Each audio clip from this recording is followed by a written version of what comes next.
आई हौले हौले धीरे धीरे। अरे बाप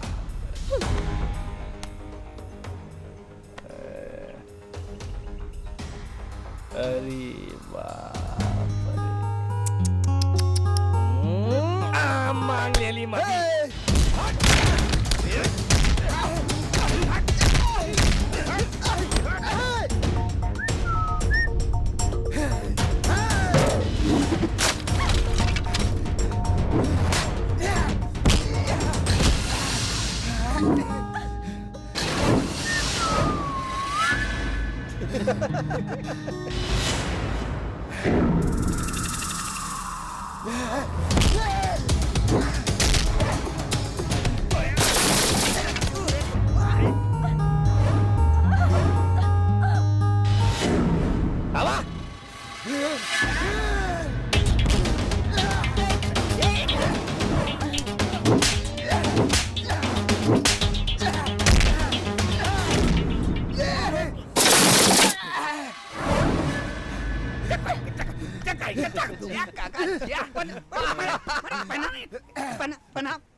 मैडम बबुआ के मारे खातिर एक दूसरे काम न चली, पूरा के पूरा फौज चाहिए।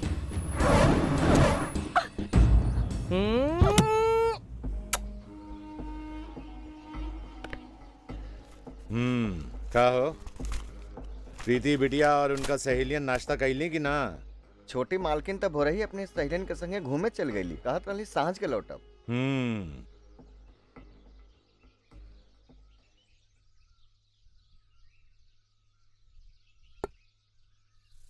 तू जा।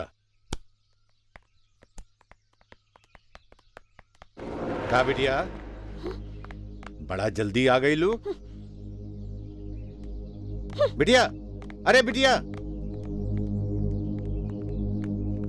का बात है भाई, जे इतना गुस्सा में दिखाई देतिया? जरूर कौनो बात है।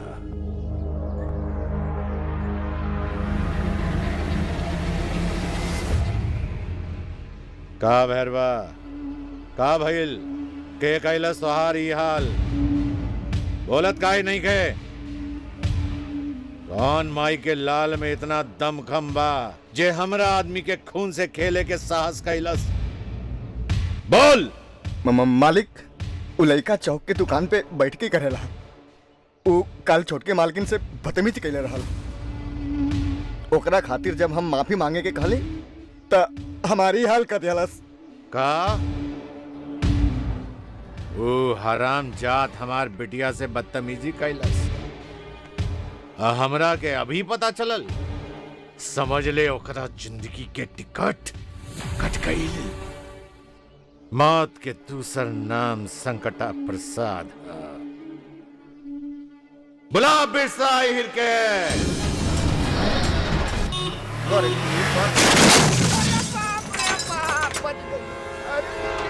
बैल हो रही है हमारे से हुआ दादा हो। अरे क्या हो? अरे दादा देखा हमारे इडियट स्टूपिड कहीं के सड़क पर ठेला लेके ऐसे चला तारे? सड़क तहार बाप के बा? मैम साहब, हमरा का पता रउआ इतना तेज से गाड़ी चला के आवता नहीं।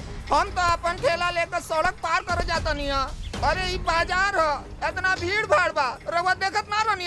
ब्लडी फूल, तहार ठेला से हमार गाड़ी के ठोकर लग गइल ह, एमे खरोच आ गइल ह, एकर खर्चा के दी तहार बाप? अरे मैडम, एक तो भीड़ भाड़ वाला इलाका में इतना तेज गाड़ी चलाओ तारू, ऊपर से कुकरन वाला हारन बजा के लोगन के डराओ तारू, और ट्रैफिक नियम के उल्लंघन करत तारू, गलतियों करत तारू और रौब झाड़त तारू। चेहरा मोहरा से लागता जैसे कोनो अमीर बाप के बिगड़ल औलाद हो, और पहनावा से शर्म हया धो के पी गइल बाड़ू। Shut up. You shut up. अमीर बाप की बिगड़ल औलाद हुकबो अपना घर में। ई गांव है गांव, यहाँ लोक लाज मर्यादा संस्कृति होला। भारतीय नारी हो, लोक लिहाज के ख्याल रखा, ना तो जहाँ से आयल बाड़ू ना उन्हें भेज दे। कहा तहार नाम? कहा है कि हमार नाम है बबुआ, बबुआ, बबुआ, बबुआ, बबुआ। तहार नाम बबुआ हो या झबुआ, तू हमरा नहीं के जानत हम के हई और ई भरल बाजार में जे तू हमार बेइज्जती कैला ओकर अंजाम तहरा के ना मालूम। एही बाजार में तहर ऊ हसर कराई कि तू अपन चेहरा ना पहचान पाइबा। ओह रानी रूपमती, जा जितना तोहर बाबूजी फौज इकट्ठा कैले होइए ले आवा, हम यहीं इंतजार करब। ए ठेला वाला हटाई ठेला। ठेला तो ना हटी, चुपचाप अपन सुनर मुनर हाथ से फल भरा और निकल ला पतली गली खंबा बचा के। हाँ? तो ई भइल मर्दानगी वाली बात। एकरा कहल जाला ईंट का जवाब पत्थर से। तब्बक बेटा, Stupid guy। ई शहर वाले हम गांव वालन के बुड़बक समझेलन। इच्छाधारी नागिन, चला उठावा ई ठेला पर रखा। चला रखा लेकिन चला चला। ए मैडम, बबुआ के जवान पत्थर के लकीर होला। अब तो तहारी गाड़ी यहाँ से तबाही खिसकी जब तू ए पर फल रख देबू। चला मेम साहब, फटाफट काम में लग जा। ए मैडम, ये कोहंडोर है कोहंडोर। यहाँ के डोर ना बबुआ के हाथ में है। छोड़ ना प्रीति, क्यों बात को बढ़ा रही है? देख सब हमें ही देख रहे हैं। ऐसा करते हैं ये फल उठाकर वापस ठेले पर रख देते हैं। हाँ ये बिल्कुल सही कह रही है। हाँ वही तो। यही ठीक है। ठीक है। चलो रखवा।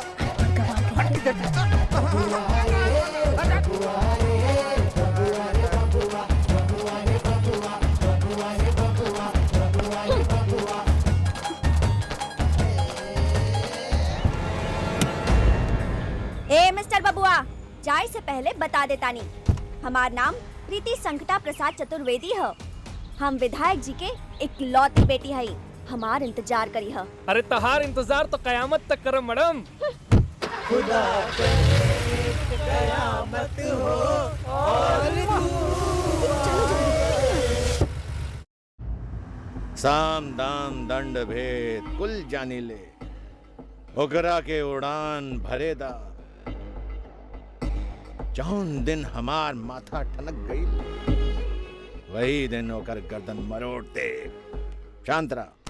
सरप्राइज बा पापा। अरे बिटिया अचानक। पापा ये हमार फ्रेंड्स हवे। नमस्ते अंकल।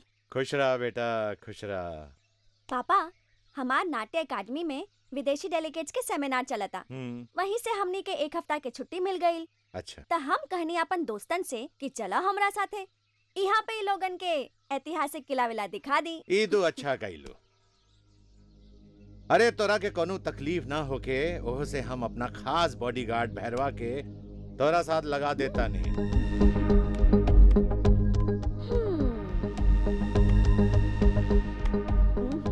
ई छोटी मालकिन है भैरवा। पापा देखे में तो ये पहलवान लगता, बाकी एकरा में कुछ दम खम भी बा कि ऐसे ही स्टैच्यू बनल बा। अरे बिटिया ई बहुत ताकतवर बा। जिला के दंगल में नंबर 1 रहेला। अच्छा ये अकेले ही 10-10 के बराबर बा। हाँ तब ठीक बा, कल भोरे हमरा साथ चलेला तैयार रही है। जी मैम साहब।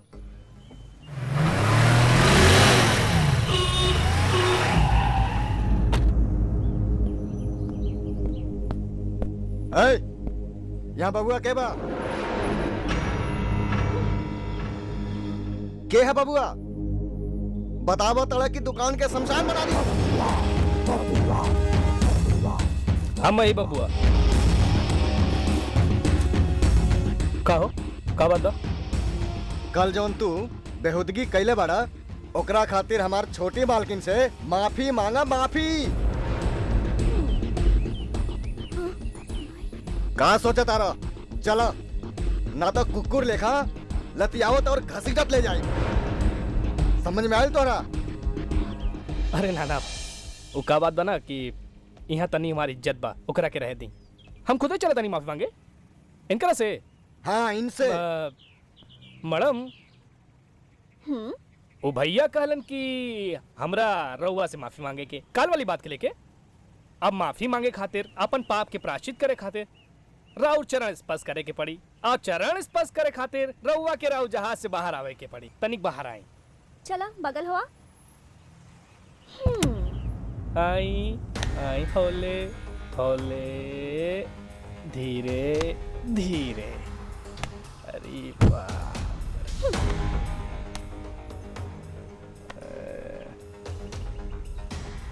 अरे बाप मांग ले ली मती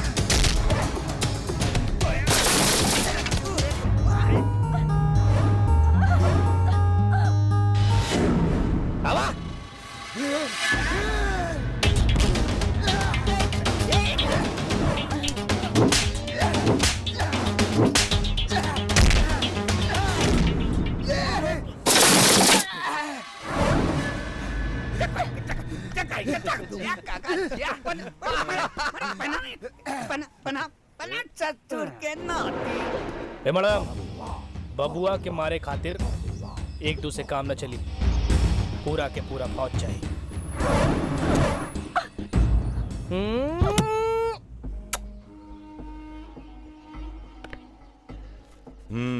का हो प्रीति बिटिया और उनका सहेलियन नाश्ता कैली कि ना? छोटी मालकिन तब हो रही अपनी सहेलियन के संगे घूमे चल गई, कहत रही सांझ के लौटब।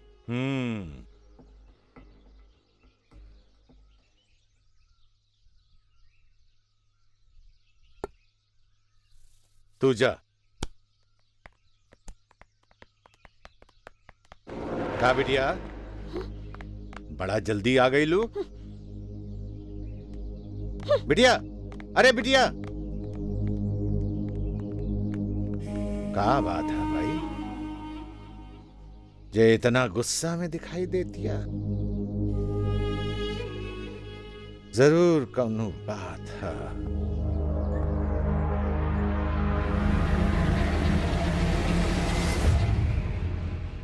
का भैरवा, का भइल के कैलस तोहार ई हाल? बोलत काहे नहीं के? कौन माई के लाल में इतना दमखम बा जे हमरा आदमी के खून से खेले के साहस कैलस? बोल। मालिक, उ लइका चौक के दुकान पे बैठ के करेला। उ कल छोटके मालकिन से बदतमीजी कैले रहल। ओकरा खातिर जब हम माफी मांगे के कहली त हमारी हाल कर दियालस। का वो हराम जात हमार बिटिया से बदतमीजी कैलस? हमरा के अभी पता चलल? समझ ले ओकरा जिंदगी के टिकट कट गई। मौत के दूसर नाम संकटा प्रसाद है। बुला बिरसा हिर के।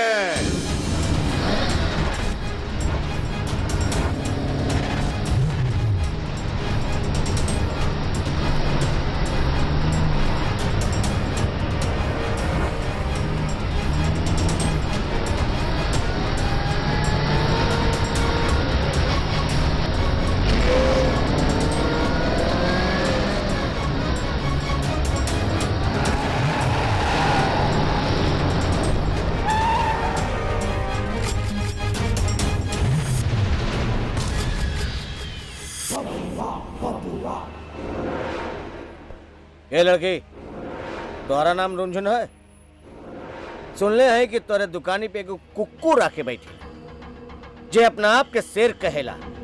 ओका नाम बबुआ है। कहाँ है वो बदमाश? का बहिनी, एगो शेर के बहन होके गीदड़ भपकी से डर गईलू? हाँ मही बबुआ।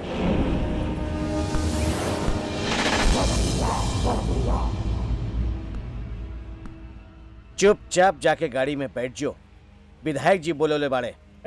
तू तो ऐसे कहा तारा जैसे विधायक जी वहां के तनसा बाड़े और हमनी के उनकर गुलाम। जाके कह दिया विधायक जी से कि हमनी उनके बाप के नौकर नहीं की जे हुकुम बजाई। लगता तू यहाँ पर नया नया आयल बड़ा, यही से तू हमरा के नहीं के पहचाना। हमार नाम बिरसा हो, बिरसा अहिर। अरे हमरे माधव के उद्धव, हम यहाँ खातिर नया नहीं खी। ये हमरे बाप के बाप के बाप के और बाप के बाप के बाप के जन्म यही माटी में भैला और नाम है बाबुआ बाबुआ बाबुआ। बबुआ गोकुल प्रसाद तिवारी, ग्राम गढ़वा, पोस्ट नरहरपुर, तहसील पट्टी, जिला प्रतापगढ़, उत्तर प्रदेश, आजाद हिंदुस्तान।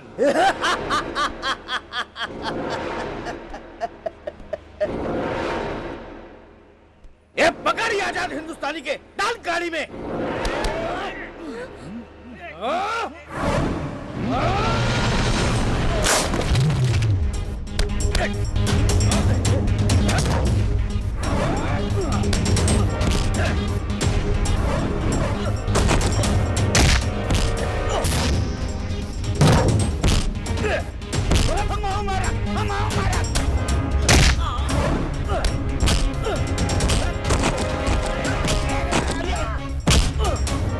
अपने बाजार में पहली बार आ रही है नौटंकी मुन्नी बाई की।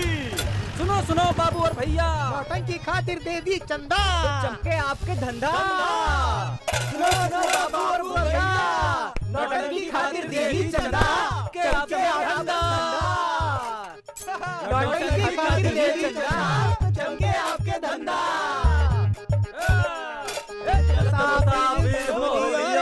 पिंजरे वाली मुनिया, चल मुसाफिर मोलियो रे पिंजरे वाली मुनिया। उड़ उड़ बैठी साहू के दुकनिया, उड़ उड़ बैठी साहू के दुकनिया, उड़ उड़ बैठी साहू के दुकनिया। कुर्ता के सब रंग ले लियो रे पिंजरे वाली मुनिया, के सब रंग ले लियो रे पिंजरे वाली मुनिया। चुप। अरे तू लोग का ऊ छपरा वाली पुतरिया के बारे में बात करत बा का? हाँ साहू वही के बात करत तनी, जेकरा ठुमका से अरे आ रही ले छपरा ही ले बलिया हिला, तोहरी लचके कमरिया सारा जिलवा हिलेला। अरे बाप रे बाप, ओकरा के जवानी तो एकदम मस्त गदराइल अनार जैसन बा। साहू जी अनारे ना, बदरा वाली बिजुरिया है। जब ऊ मारेली फ्रंट त लागेला 440 के करंट। अरे तू ठीक कहले बा, ऊ तो बिजुरिया है। ऊका तू लोग ऊका का नौटंकी बुला रहे हो का? और का उहे खातिर त चंदा वसूला तानी, काले प्रोग्राम हो। अब बहनों तो बहनियों भी नहीं भइल बा। फिर कैसे होई? बिना बदरा के बिजुरिया कैसे चमकी? कैसे चमकी बताई? चंदा कितना देहल जाए? अरे साहू जी 151 रुपया। हाँ। बाकी रहुआ पर 151 रुपया देता नहीं।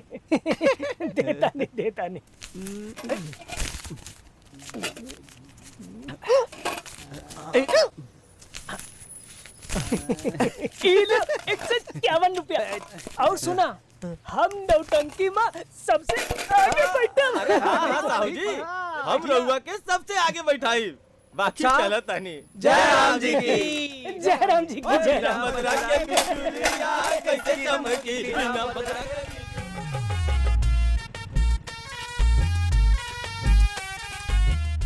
माई, उ राहुल भैया ना हमरा से हमेशा उलझलन। आज उनके चाय में जमाल गोटा डाल के दे दे, फिर घूमे इधर उधर लोटा लेके। बदमाश कहीं की।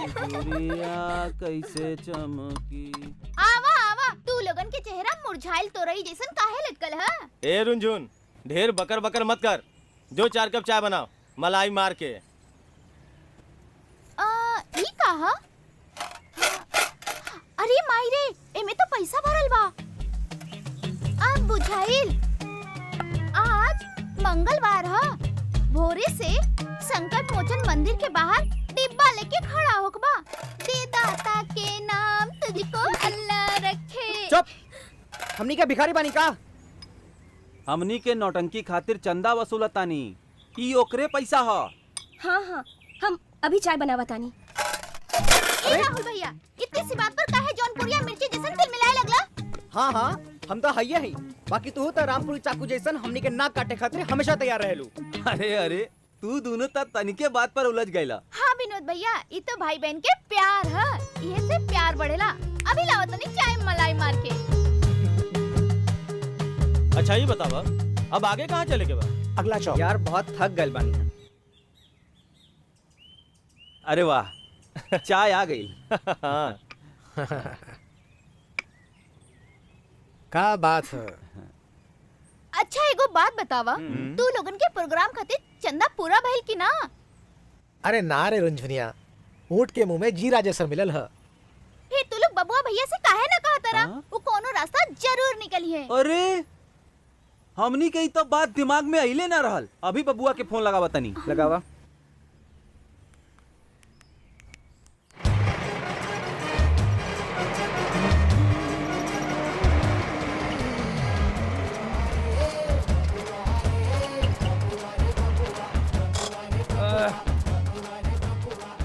जय श्री राम। माई, ए माई, अरे कहाँ बाड़ू? अरे राम। जय हनुमान ज्ञान गुण सागर, जय कपीस तू लोग।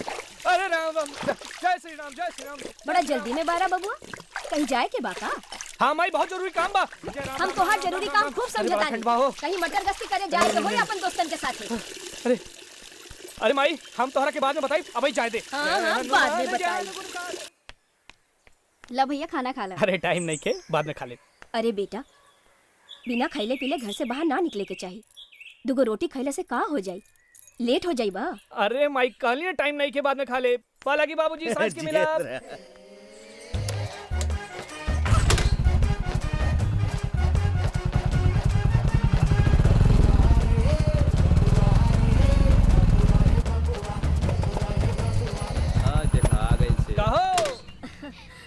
ले ले ले ले हमार छुटकी बहनिया, कैसन बाड़ू? एकदम बढ़िया। कितना दिन बाद चेहरा देखा तनी, तोहरा बिना सब सुनो सुनो लगेला। कुल हीरा मोती गिरता, सब अब वहीं गिर जाई तो ब्याहे के बाद विदाई में का गिरी? हाँ भैया, जा हम तोहरा से बात ना करब। अरे तू तो ऐसे चिढ़े लगलू जैसे कबो ब्याहे ना करबू। हाँ, हम कबो ब्याह ना करब, अपन भैया के छोड़ के कहीं ना जाई। अरे ना चाची ना, अपना बहनी खातिर ऐसा लड़का ढूंढब जब ब्याहे के बाद घर जमाई बन के ही रही, तब तो करबू ना। हाँ?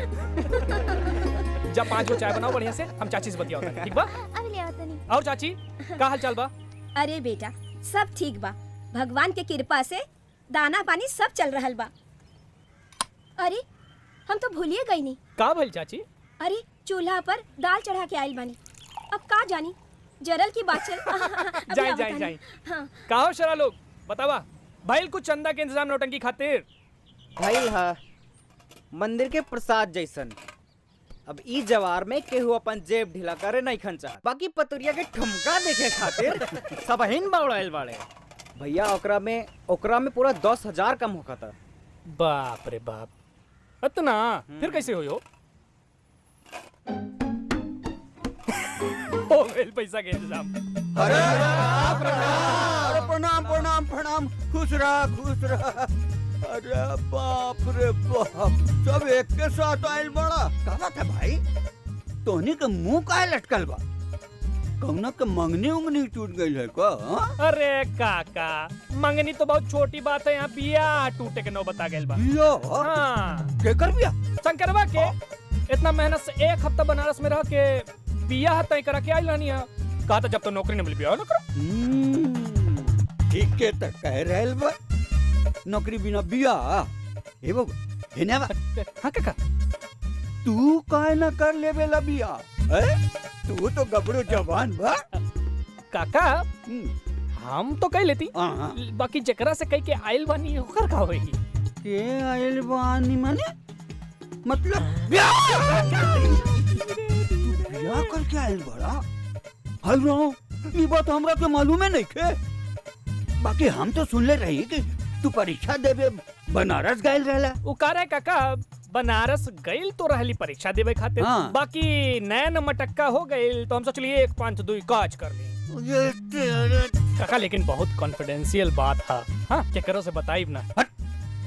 हम चुगलखोर नहीं की, हमरा पेट में सब बात पड़ जाला। अजमाइन जैसन। काका अब विनोद उ लड़की की उम्र 25 साल तो होबे करी। हाँ हाँ और काका रहुआ 50 के आसपास था। ना ना ना ना ना 2 बरस कम कहता। तब तो और बढ़िया बा। एमे 2 बात हो सकेला, हाँ। हमार काम भी हो जाई, जुबान भी न कटी। का मतलब? करब अरे तोहरा के बियाह करे के जरूरत नहीं के, हाँ। ओकर बियाह ना का? काका से करा दियल जाओ। हट पगला कहीं का। ई उम्र है हमार ब्याह करे के। अरे काका साठा के पाठा कहल जाला, अबही तो रौ जवानी एकदम सलमान खान जैसन गठाइल बा। खाली बाल में खिजाब लगा के रंगे भर के काम हा बस। फिर केहू रवा पचानिए ना पाई, ये हमार दावा हा। बात बन गई। ठीक है बेटा, जब जबान हो जाला तो दोस्त बन जाला। जब तू लोग के ही मर्जी बा तो हम तैयार बानी। बाकी हमारे के करे के का पड़ी? कुछो ना काका, लड़की वाले कहला ना कि फलदान से पहले नौटंकी और बारात में भी नौटंकी, और कुछो ना नौटंकी हाँ। हो जाए। एकरा में कौन सा बड़ा समस्या है? ए सुनी, हाँ? उ नौटंकी वाली के तैयार कर ला, बतियाला जरा ओकरा से। वो तो हम पहले कह के आइल बानी। तो कर ले ला। बाकी का? बाकी 10,000 रुपया की जरूरत पड़ी। अच्छा 10,000। हाँ। दे तनी। ला भाई 10,000। और कोनो जरूरत हो खेत तो कहियो कहियो। काका की जय, काका की जय, काका की जय। काका की जय। हमार बियाह करावता बतावा कैसन कैसन लइकन हो। राखी के बंधन को निभाना भैया मेरे, छोटी बहन को ना भुलाना। देखो ये नाता निभाना निभाना भैया मेरे, राखी भैया ए सुमितिया गाना बंद करे। अरे भैया ई गाना आज के दिन के शुभ संदेश बा। का है? भैया मोरे राखी के बंधन को निभाना। अरे भैया आज राखी है। का? अरे पहले काहे ना बता लू, हम तो मल गई। अरे राम राम राम। राम राम। चल चल चल चल राम राम राम राम।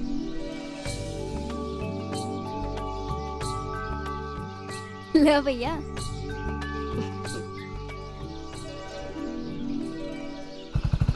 आओ शेरा लो। ठीक है भैया, ठीक है। हाँ भैया, भैया आ गईले। आज उनका मजा चखाई। हम कहाँ छुपी? बापू टेबल के नीचे। ठीक बा, बाकी तू बताइए बाज।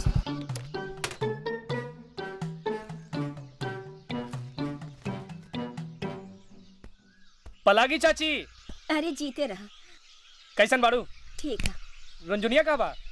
अरे ऊ तो तोहर रास्ता देखत देखत कमरा में गुस्सा होकर परल बिया। अब जा जाके तू ही मनावा। अरे बाप रे बाप, मनाओ तई हम। रंजोन, ए रंजोन। अरे चाची बतावा ना कहाँ भी आऊ। अरे भीतरे तो है। हम हिया है। रंजोन, ए बहनी, रंजुनिया। अरे चाची परेशान मत करा, बताओ ना कहाँ भी आऊ। अरे वहाँ भीतर देखा। हैं? अरे अच्छा।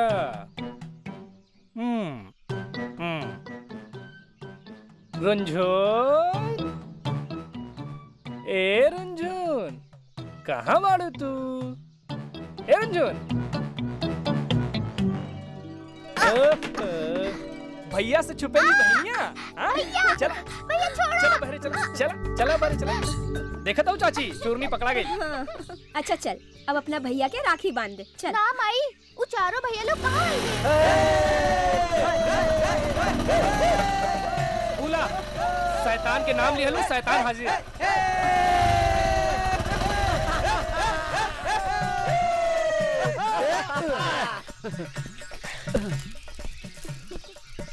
ला पकड़ा।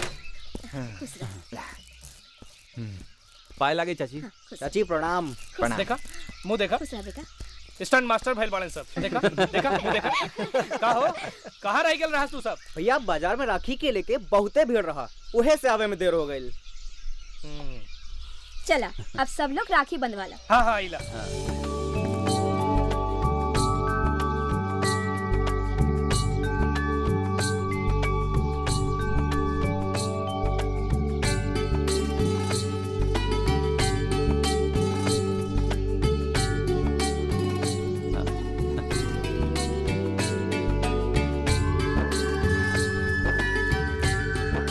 ईला हमरे तरफ से ई रसोई से।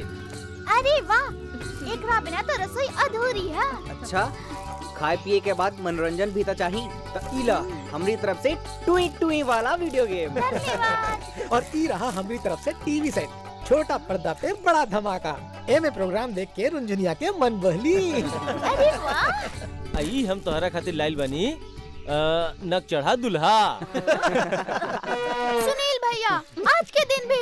अरे बहन नाराज काहे हो तारू? आई देखो हम तोहरा खातिर लाइल बनी झकाझक फरार। अरे वाह, बात ये बा। तो बहुते नीक है।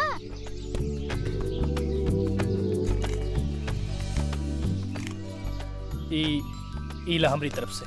ना भैया पैसा ना ले। अरे घर आए लक्ष्मी के अनादर न कल जाला। ले ला बिटिया, ई राखी के सगुन है, मना मत कर।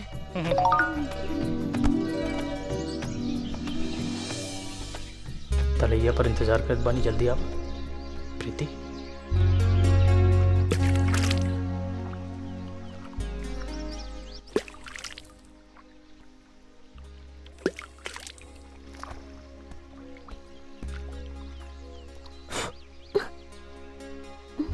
अरे बबुआ तू आ गईला? तू बुलावार हम ना आई, ऐसन हो सकेला का? तोहरे याद के सहारे त जियत बानी। तू इतना चाहेला हमरा के? अपना जान से भी ज्यादा। आज माँ के देखला। अरे ना ना, हम तो ऐसे ही मजाक करत रही। अरे बबुआ तोहार इंटरव्यू में का भइल? प्रीति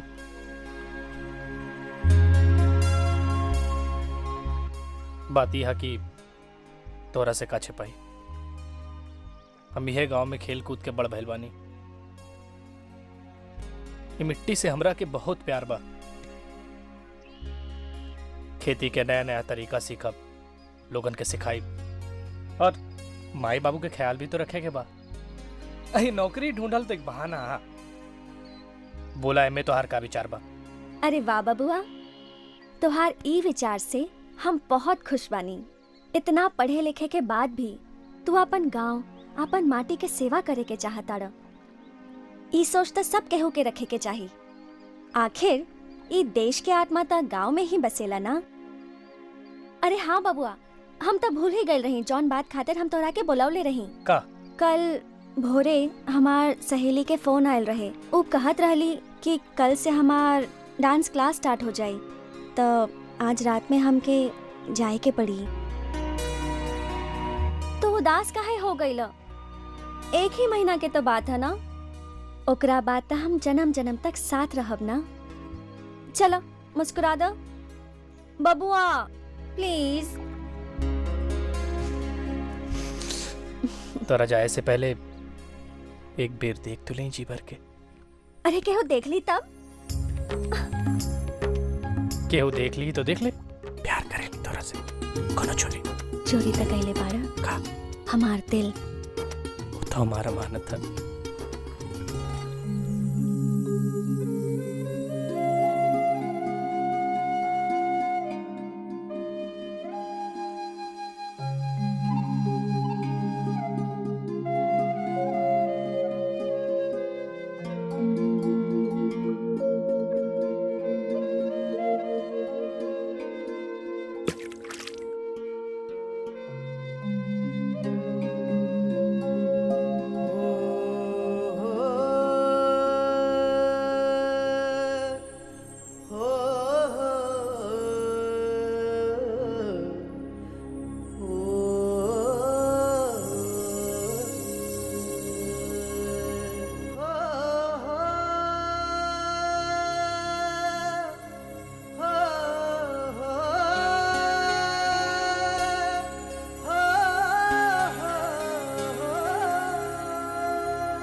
पनिया तो रखा सिर पे भैया।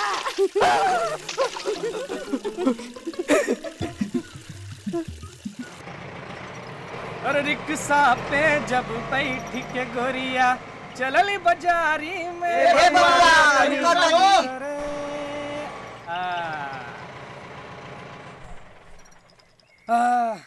पाए लागी काका। खुश रहा बबुआ। बताई कैसे आईली? अरे बबुआ हमनी के कुल खेती खराब हो गई, पानी के बड़ी किल्लत बा। अरे काका कहले रहली ना कि सहकारिता खेती कैल जाओ। बबुआ सहकारिता खेती कैसे कइल जाला हो? काका हमनी जब मिलजुल के खेती करेली ना ओकरा के कहल जाला सहकारिता खेती। मिलजुल के कैसे खेती होला? अभी रउआ पास कितना खेत बा? 20 बीघा। रउआ पास 30 बीघा। राउर पास 20 बीघा। कितना भइल कुल मिला के? 70 बीघा। अब 70 बीघा के बीज खरीदे जाई तो थोक में मिली। हाँ। सस्ता मिली। हाँ। कम पानी लागी। हाँ। कम मेहनत लागी कि ना लागी? हाँ लागी। अब कम मेहनत में ज्यादा मुनाफा, यही के तो कहल जाला सहकारिता खेती। बड़ा अच्छा तरकीब सुझावला ए बबुआ। अरे काका यही सब कह के दूसरे प्रदेश के किसान कहां से कहां पहुंच गए। तरवा लोग करब ना सहकारिता खेती। हमार बात समझ गई नी? अच्छा रउआ लोगन के प्रणाम, जाए आप लोग। ठीक है, याद रखब।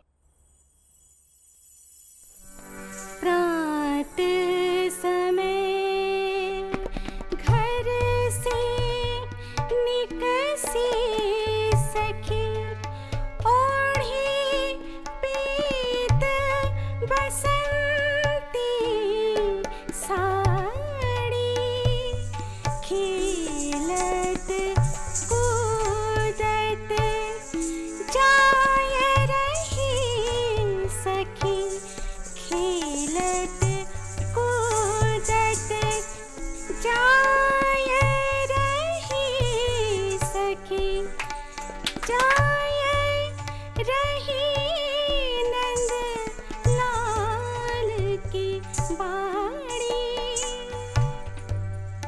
हटो छेड़ो ना कन्हाई हटो छेड़ो ना कन्हाई हटो छेड़ो ना कन्हाई हटो छेड़ो ना कन्हाई हटो छेड़ो। प्रीति आज तुम्हारा ध्यान नृत्य में नहीं लग रहा है, क्या बात है बताओ मुझे।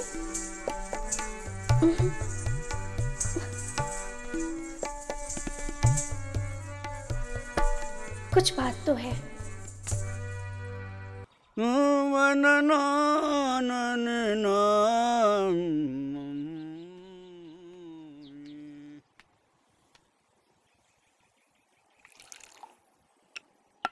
Thank you.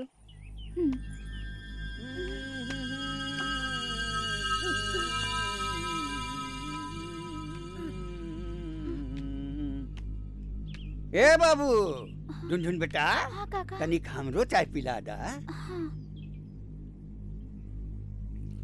तोहार तबीयत तो ठीक बानू बेटा? हाँ ठीक बा। ठीक बा। जा जियत रहा।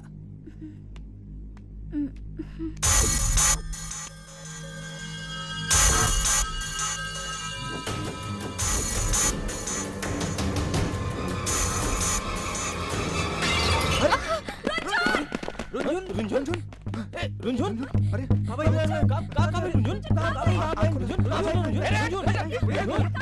का भाई रुंझुन रुंझुन हवा दा भैया अरे पानी ला अरे दे जल्दी रुंझुन पानी। ए बाबू अरे चाची कुछ ना हुई, लेके जाते ही।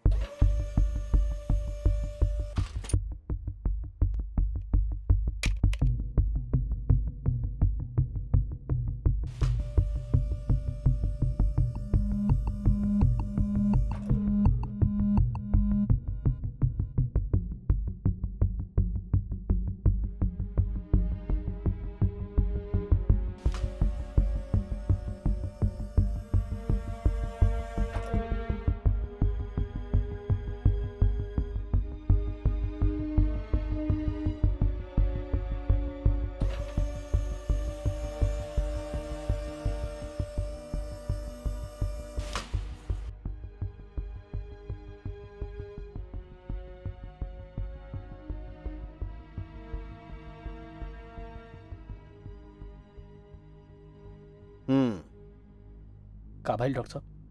जौन बात के हमरा के शक रहे उहे एमआरआई रिपोर्ट में आइल बा। रुनझुन के ब्रेन ट्यूमर बा, ब्रेन ट्यूमर।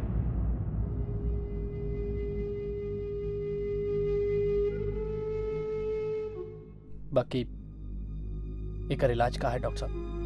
बबुआ एकर इलाज सिर्फ ऑपरेशन बा, ऑपरेशन। एमआरआई रिपोर्ट से पता चला कि ट्यूमर तेजी से बढ़ रहा है। ऐसे जल्दी से जल्दी ऑपरेशन जरूरी बा। साधारण तौर पर चक्कर आयल ही एकर मुख्य लक्षण बा और एकर इलाज सिर्फ ऑपरेशन है, ओकरे अलावा कुछ नहीं। ऐसे जितना जल्दी हो सके ऑपरेशन करा लें आप लोग। ऑपरेशन में कितना खर्चा है डॉक्टर साहब? कम से कम 25 लाख रुपया लागी ऑपरेशन। और हाँ, पैसा के इंतजाम जल्दी करे के पड़ी, ना तो जान पर भी बन सकेला। ठीक बा डॉक्टर साहब, हम जल्दी आएंगे। ठीक बा।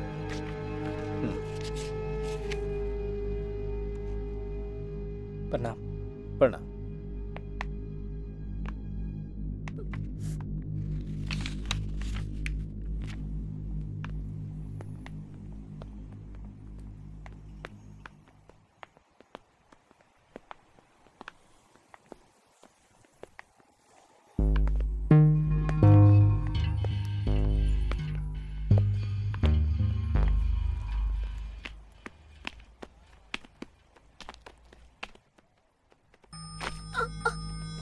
कौन सवारी देखा?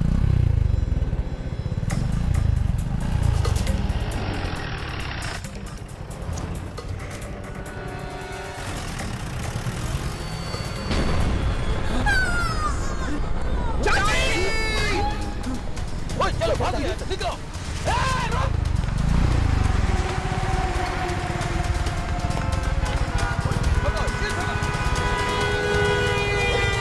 जल्दी कर, जल्दी कर।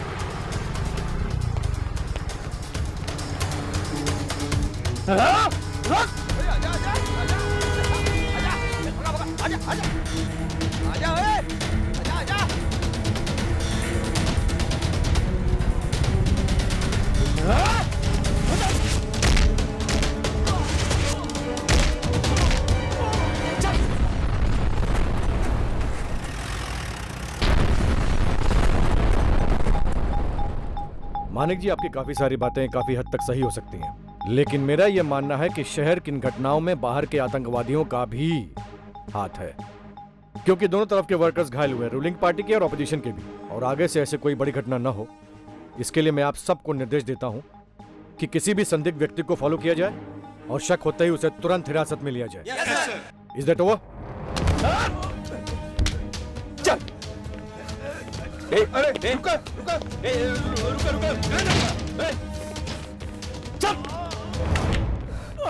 ली एसपी साहब, संभाली अपना कानून और समाज के दुश्मन के। क्या है?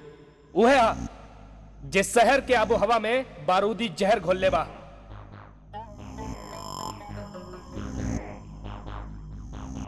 यूहे हा जो इंसानी खून के साथ होली खेलत रहे। यूहे हा एसपी साहब जो अस्पताल के सामने अभी अभी बम फोड़ के भागत रहे। और जॉन काम राउत डिपार्टमेंट के करे के चाहिए वो हम कहीं नहीं हा।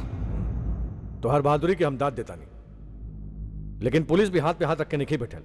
शहर भर में छापेमारी और धरपकड़ चल रहा बा। उससे का हुई? हाँ, उससे का हुई? आज पकड़ाई और काल छूट जाई। ऐसा बात नहीं की। तू शायद पुलिस डिपार्टमेंट के बारे में गलतफहमी पा लेने वाला। सच्चाई ना, सच्चाई तो यह है कि बहुत जल्दी शहर नॉर्मल हो जाएगी। बाकी जिनका घर के चिराग बुझा गए उनकर का भरोसा ना एसपी साहब, फर्ज निभाई। एक मिनट, कहा ना हो तुम्हार? बबुआ।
आरडीएक्स कहां ले जा रहा था और किसके कहने पे?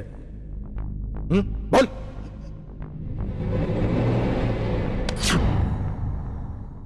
ये मौत का सामान किसके लिए ले जा रहा था? कौन है तेरा आका? बोल।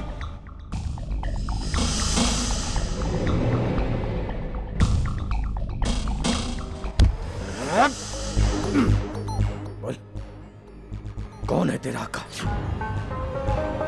किसके कहने पे कर रहा था ये?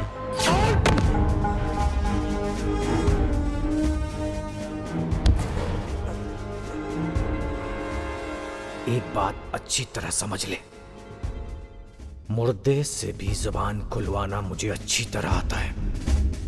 बता दे, कौन है तेरा आका? वरना इतना तड़पा तड़पा के मारूंगा कि दफन करने के लिए कफन भी नहीं मिलेगा। बोल। ओ साहब, तो मेरा बोटी बोटी भी काट देगा ना तो भी फर्क नहीं पड़ता। तू मेरी जुबान कभी नहीं खुलवा पाएगा, कसम परवरदिगार की। पठान का बच्चा है, पठान का। जान चला भी जाएगा पर जुबान नहीं खोलेगा। एसपी माथुर नाम है मेरा, ध्यान से सुन ले। कानून की भट्टी में डालकर इतना पिघलाऊंगा कि सच्चाई कहां से निकलेगी तुझे पता भी नहीं चलेगा।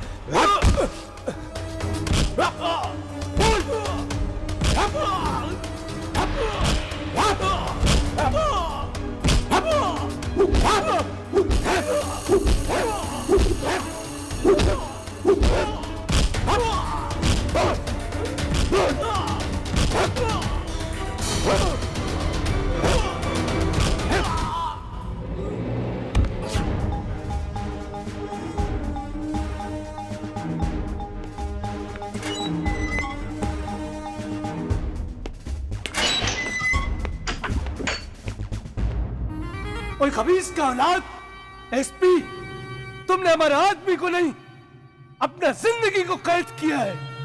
कसम परवरदिगार का, तुम्हारा इलाका को शमशान बना देगा।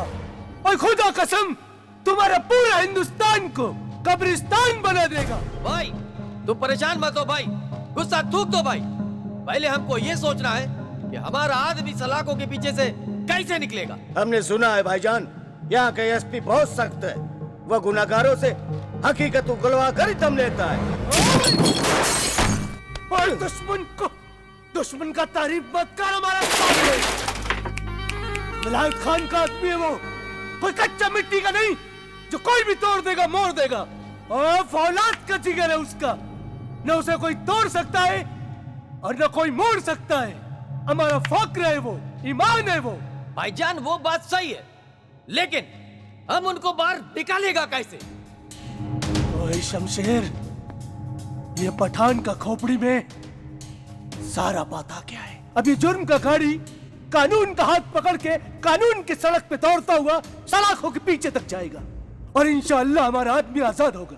ये हमारा सिक्स सेंस बोलता है। मान गए भाईजान, आपके दिमाग का कोई सान ही नहीं है।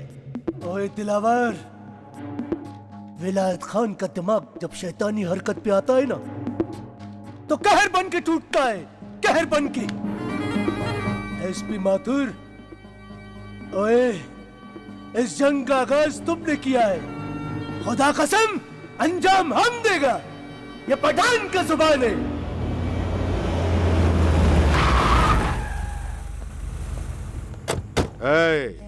हमारी गाड़ी काहे रोक ले? अस्सलाम वालेकुम। हमारा भाईजान आपसे बात करने के वास्ते आपको गाड़ी में बुलाता है। तुम्हारा भाईजान कौन है? ओ बादशाह, आप घबराओ नहीं, हमारा भाईजान उधर गाड़ी में बैठा है, आप आओ।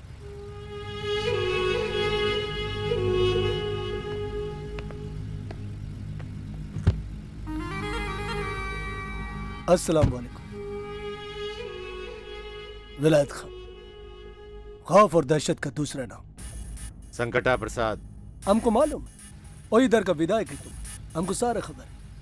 हमारा तुम्हारा धंधे का चोली दामन के साथ अपना फायदे के लिए तुम दंगा करवा, और अभी जो इधर दंगा हुआ वो हमने कर। बोलो क्या काम है? और हमारा आदमी लोग को तुम्हारा इधर का एसपी आरडीएस के जगीरे के साथ सलाखों के पीछे डाल दिया। किसी भी कीमत पे हमको हमारा आदमी बाहर मांगता। इस काम के वास्ते हम तुम्हारा स्विस बैंक अकाउंट में 50 करोड़ रुपया डलवा देंगे। मंजूर? मंजूर, लेकिन एक अड़चन है। यहाँ का एसपी माथुर बहुत ही कड़क आदमी है, वो आसानी से हाथ नहीं आएगा। बस उसे सीधा करना होगा। और हम पठान का बच्चा है, बहुत सब्र है हमें, कयामत तक इंतजार करेंगे। तो समझो काम हो गया। अल्लाह हाफिज। जय श्री राम। जा सबके बुला ला। अच्छा माई।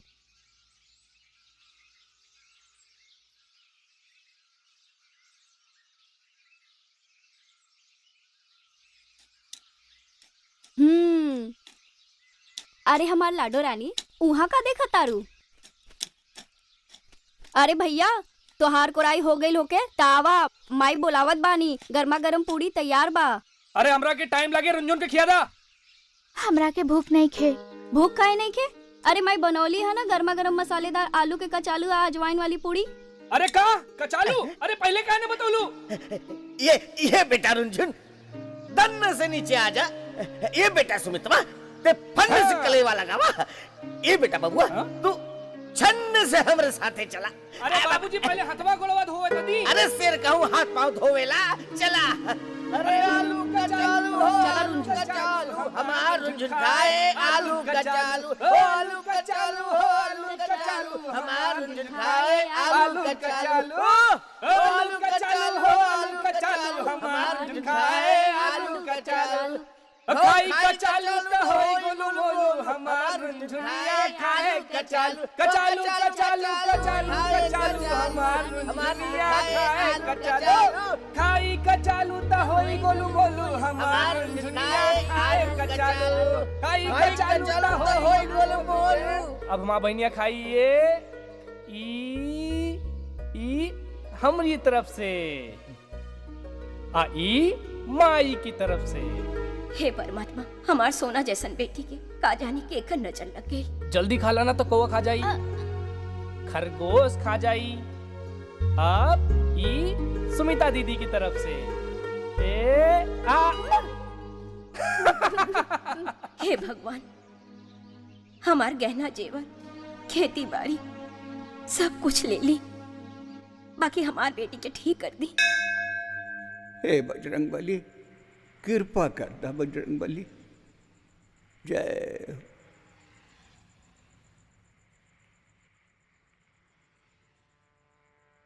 अब तो महावीर बजरंगबली जी के ही सहारा बा।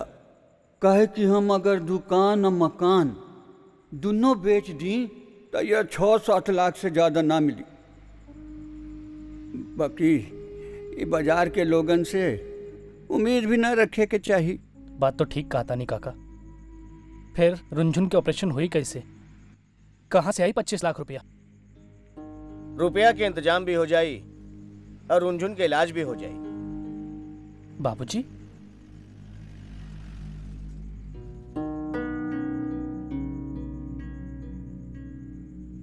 ये तोहार महतारी गहना भेजली हैं, लगभग 5 लाख के होबे करी। और काल बैंक खुलेदा तब फिर देखल जाए कि जमीन गिरवी रख के कितना पैसा मिलेला। बाकी बाबूजी बैंक के फॉर्मेलिटी में तो बहुत टाइम लागेला। इतना टाइम नहीं खे ऑपरेशन खातिर। हमने के कोनो रास्ता सोचे के पड़ी। हमरा नजर में एगो रास्ता बा। का? विधायक संकटा प्रसाद चतुर्वेदी, हम उनका से गुहार लगाए। हमरा पूरा विश्वास है कि ई मुसीबत के घड़ी में वो जरूर मदद करिए। हमने के नेता बाड़न, आखिर वोट देनी है हमने। अरे भाई कोनो उनसे उधार थोड़े मांगत आनी। बैंक के जैसे कार्रवाई पूरा हो जाए उनकर पैसा उनके लौटा दे। हाँ बाकी के जाए विधायक के पास? हम जाए, हम काले भोरे भोरे जाए और जाके उनकर जनता दरबार में माथा टेक के मदद के गुहार लगाई। हमरा उम्मीद बा जरूर मदद करिए, इनकार ना करिए।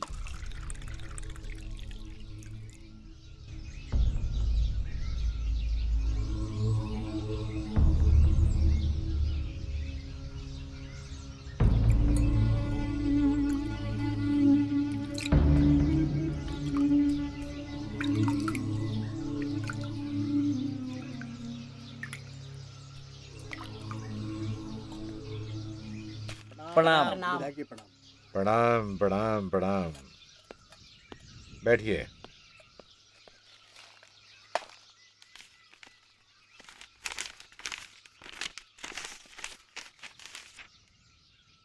अवधि भोजपुरी भाषाई देशों की सद्भावना यात्रा सांस्कृतिक मंत्रालय उत्तर प्रदेश द्वारा मूल भोजपुरी, अवधि और मैथिली भाषाई द्वारा उत्तर प्रदेश, बिहार और झारखंड के कला महिषियों को सम्मिलित कर सांस्कृतिक सद्भावना यात्रा आयोजित करने जा रही है। विभाग के मंत्री केसरवानी ने लखनऊ में पत्रकार वार्ता में घोषणा की। 10 दिन की सद्भावना यात्रा को नवरात्र के प्रथम दिन संगीत नाट्य अकादमी लखनऊ से आरंभ होगी तथा विजयदशमी के दिन पटना में संपन्न होगी। इस दौरान इसके लखनऊ के ऐतिहासिक महत्व के स्थल अयोध्या, भरतकुंड, तीर्थराज प्रयाग, विंध्याचल, चुनार का किला, काशी विश्वनाथ, वाराणसी, गया और बिहार, झारखंड के दर्शनीय स्थलों से होकर गुजरेगी। पत्रकार वार्ता में अंतर्राष्ट्रीय भोजपुरी भाषा संघ के अध्यक्ष सूरी नाम के श्री विजय महादेव भी उपस्थित थे।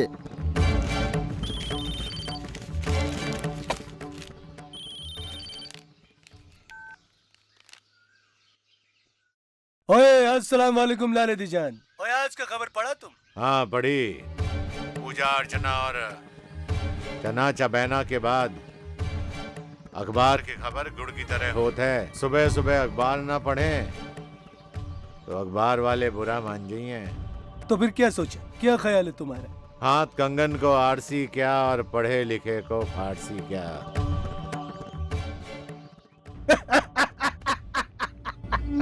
नेताजी प्रणाम। हम हरिहर प्रसाद, ग्राम नरहरपुर। सरकार जे हम नरहरपुर बाजार के जनता के प्रतिनिधि बन के आयल बानी। एगो बहुत बड़ समस्या आ गइल बा जेकर समाधान बस रउए पास है। नेताजी के पास तो हर बतकही के समय नहीं खे, बहुत लंबा कतार बा, जल्दी बोला।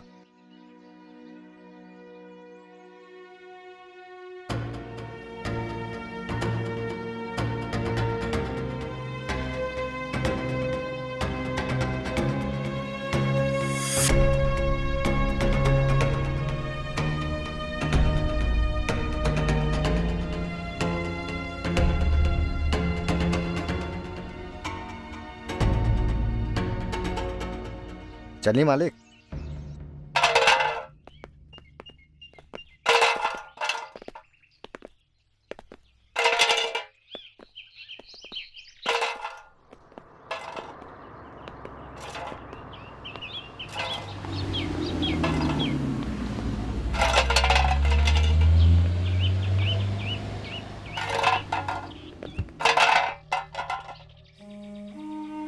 बबुआ,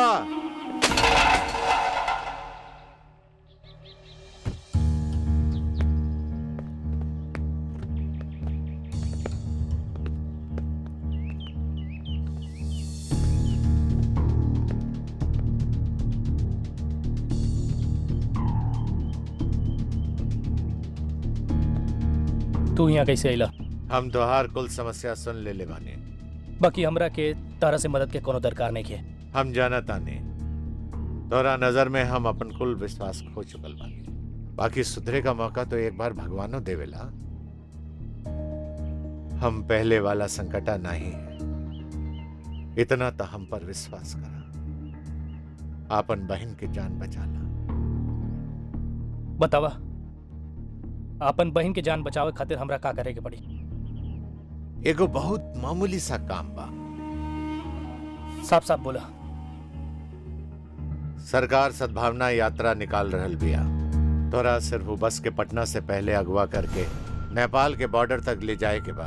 आगे के काम हमरे हाथ में बा। बोला मंजूर बा?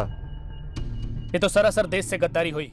एकरा गद्दारी ना, राजनीति कूटनीति चाल कहल जाला।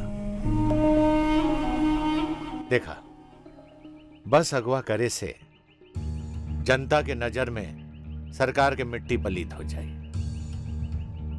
सरकार गिर जाए, ओकरा बाद हमारी पार्टी सरकार बनाई।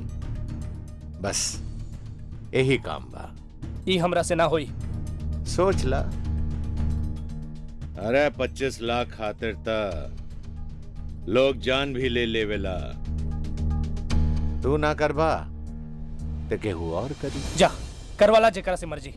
और रहल बात हमरा बहन के ऑपरेशन के, तो बाजार से चंदा लेके करवा ले, ठीक बा? खोपड़ी के बाल निकालने से मुर्दा के वजन कम ना होला। ये तो खेला है बबुआ। ले दही ला दही। हमरा सद्भावना यात्रा के बस चाहिए और तोरा अपने बहन के जिंदगी।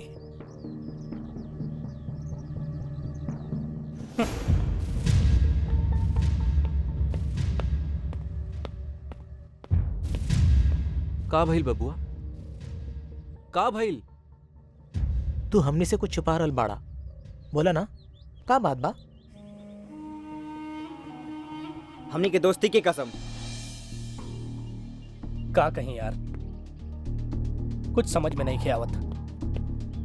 एक तरफ रुनझुन के जिंदगी बचावे खातिर 25 लाख चाहिए और दूसरी तरफ सरकार गिरावे की कीमत 25 लाख मिला था। के दे रहल बा 25 लाख? हाँ बबुआ, के कर रहल बा 25 लाख के सौदेबाजी? विधायक संकटा प्रसाद चतुर्वेदी। बस अपहरण के पीछे संकटा प्रसाद के सरकार गिरावे के साजिश है। बाकी ओकरा से हमनी के का लेना देना। अब रुनझुन के जिंदगी बचावे खातिर हमरा एक ही रास्ता दिखाता। ठीक बा, हमनी के ई मिशन में तोहरा साथ बानी। तू जा, संकटा से सौदा कर ला। जा बबुआ, जा।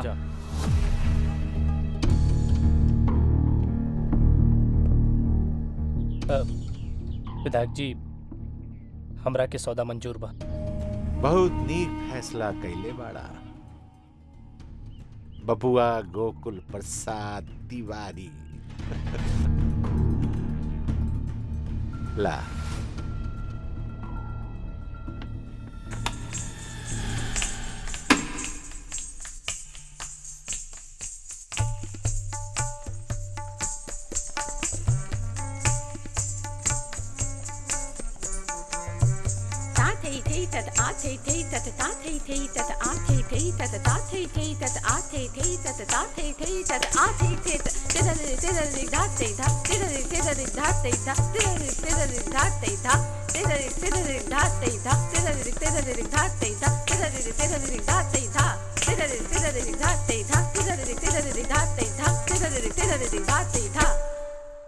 गर्ल्स, तुम सभी को एक सूचना देने आई हूँ।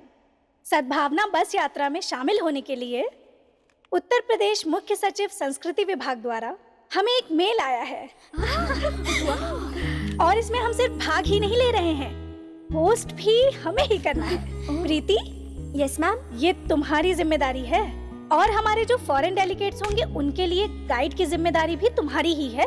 जी मैम। इसके लिए तुम चाहो तो अपनी सहेलियों को साथ में ले सकती हो। यस।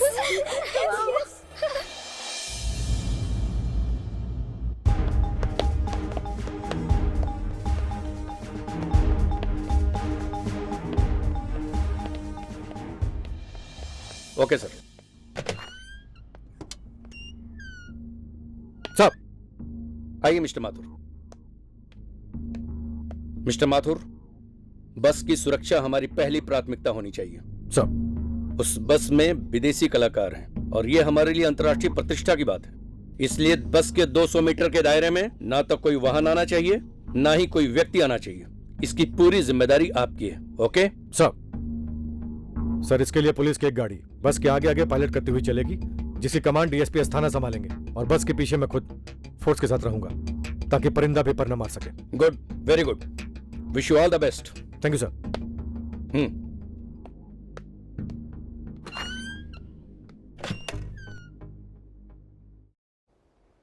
माननीय मंत्री जी, प्रख्यात अंतर्राष्ट्रीय कलाकार अतिथि लोगन, अधिकारीगण, प्रेस एवं मीडिया के साथी बंधु, हमारी सरकार द्वारा आयोजित सद्भावना बस यात्रा के शुभारंभ बेला में नाट्य अकादमी की तरफ से हम आप सब लोगन का हार्दिक स्वागत एवं अभिनंदन करतानी।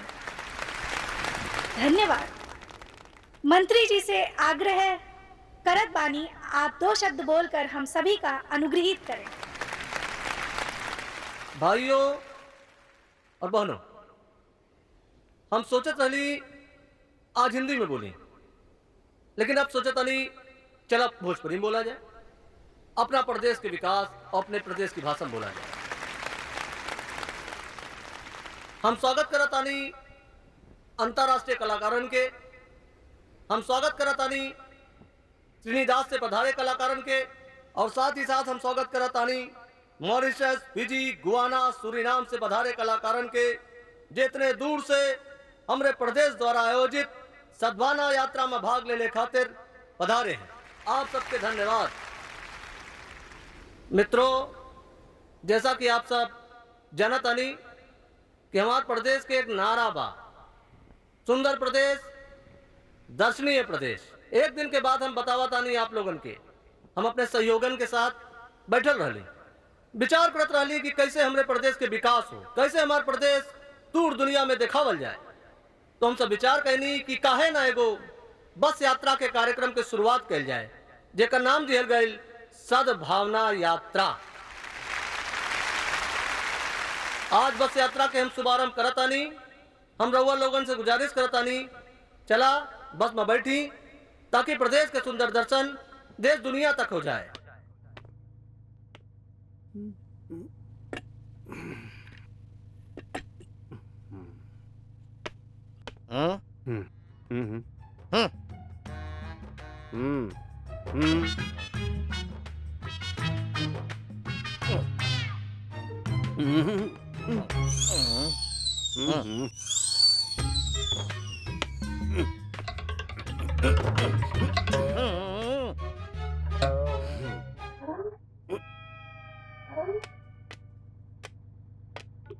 नमस्कार। इस सद्भावना यात्रा के शुभ अवसर पर हम प्रीति संकटा प्रसाद चतुर्वेदी आप सभी डेलीगेट्स के तहे दिल से स्वागत करतानी।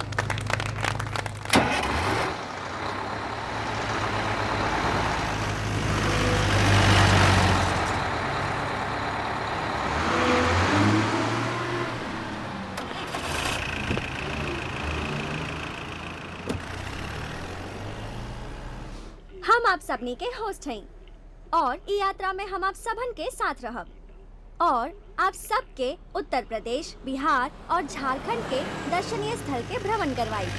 आप सब लोग के पूर्वजन के माटी के दर्शन कर याद ताजा हो जाए और आप सबनी के मन आनंदित हो जाए।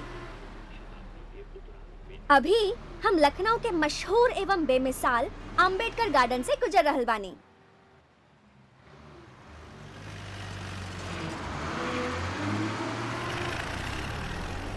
ली, अब हमार बस पहुंच रहल बा नवाबों के शहर लखनऊ के बड़ा इमामबाड़ा। अरे यू है ना जेके नवाब आसिफ उद्दौला बनोले रहे। अच्छा, वही जिसको ना दे मौला उसको दे आसिफ उद्दौला। हाँ, 1776 में नवाब आसिफ उद्दौला अवध के राजधानी फैजाबाद से लखनऊ ले आइले।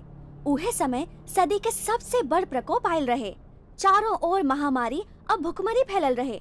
आवाम के फाका कशी से बचावे खातिर ई अजीम और शान इमारत बड़ा इमामबाड़ा बन के तैयार हो गई।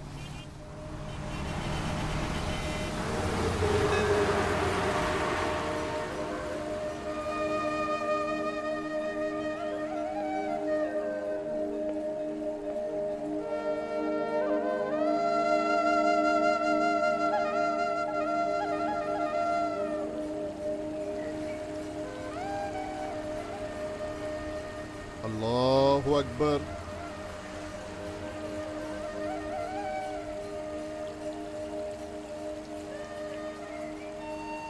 इस सरयू नदी है जेकरा किनारे बसल नगर अयोध्या है, जहाँ मर्यादा पुरुषोत्तम श्री रामचंद्र जी के जन्म भइल। अयोध्या के पावन भूमि पर आप सबने सूर्य देवता के अर्घ्य चढ़ाई, फिर हमने दर्शन करे चले। चली।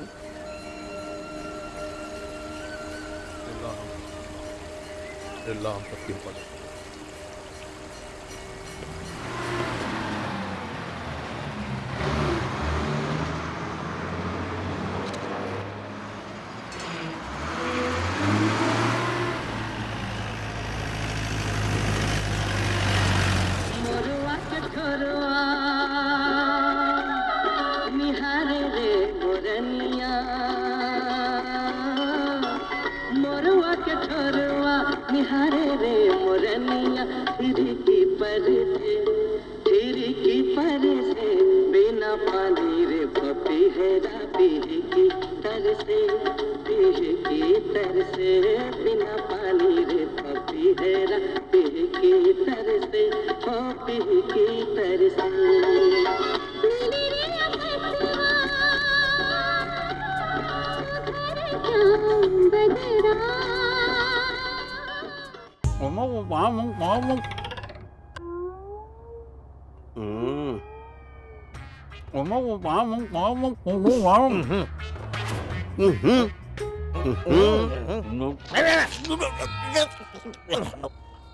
अरे ये क्या? अरे गलती हो गई, बहुत बड़ी गलती हो गई। अरे माफी चाहता हूँ, जानबूझकर नहीं किया है। कसम ईश्वर की, ये तो ऊपर वाला भी जानता है। अरे माफी चाहता हूँ। I will kill you.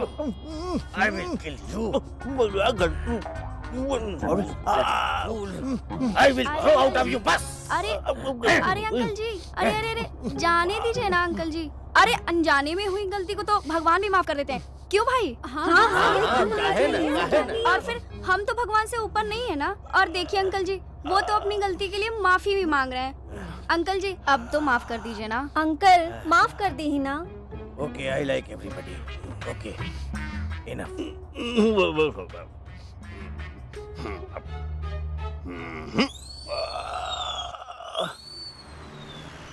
रोकना, थोड़ा धीरे करना, थोड़ा आगे लो।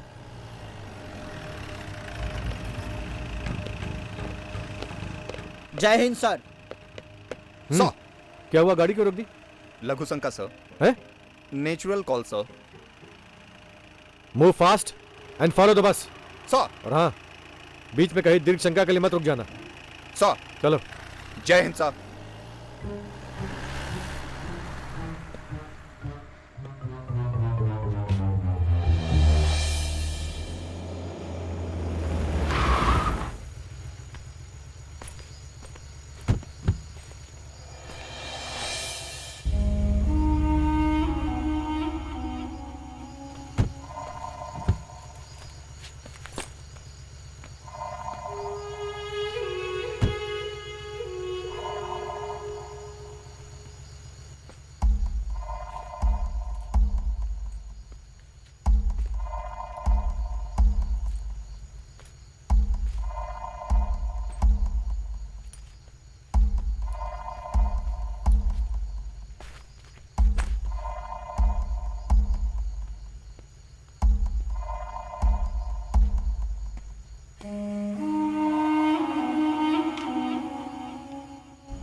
अगर मिशन कामयाब ना भइल तो जमाना बुरा मान जाए।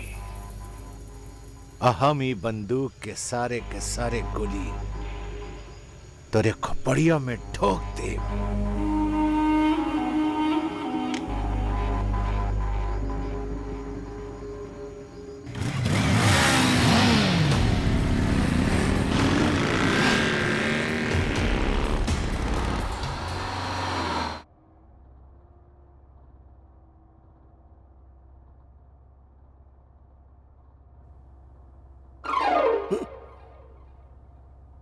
जहाँ राम तहाँ सकल समाजू, बिन रघुवर अवध का काजू।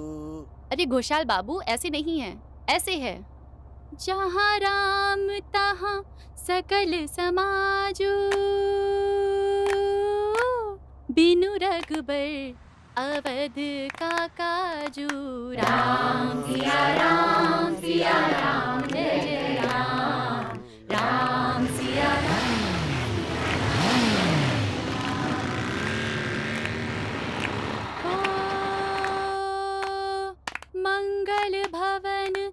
अमंगलहारी द्रवहु सुदशरथ अजर बिहारी। राम सिया राम जय जय राम। राम सिया राम जय जय राम।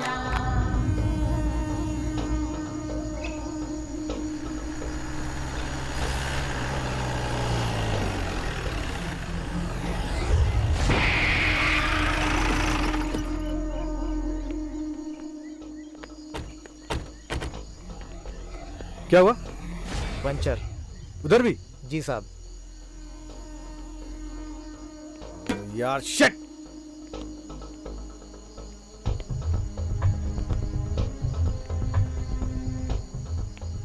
हेलो हेडक्वार्टर सर। हाँ मैं एसपी माथुर बोल रहा हूँ सर। हाँ मेरी गाड़ी अचानक खराब हो गई है, जल्दी से जल्दी दूसरी गाड़ी भेजने की व्यवस्था करें प्लीज। हरी आप। जी सर, जितनी जल्दी हो सकता भेजिए। ओके सर। ओ दीन दयाल विरद संभारी हरहु नाथ मम संकट भारी। राम सिया राम जय जय राम। बोलिए राम सिया राम जय जय राम।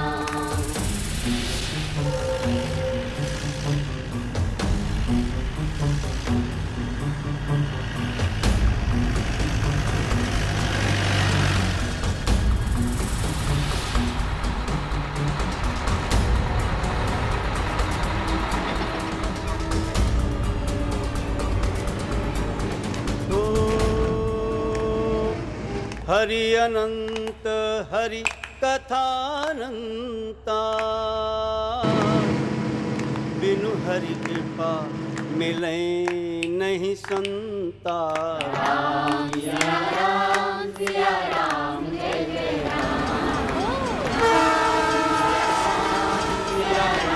जय जय राम।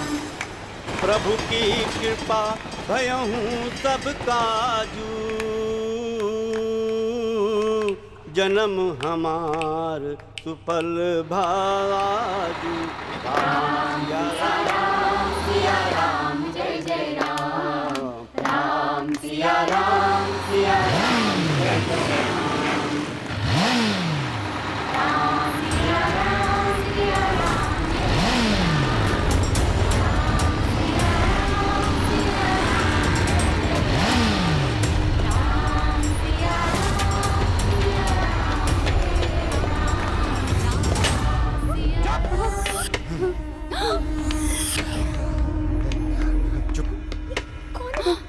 जे केहू हिले की कोशिश करी अपन जान से जाई। हाईजैक्ड।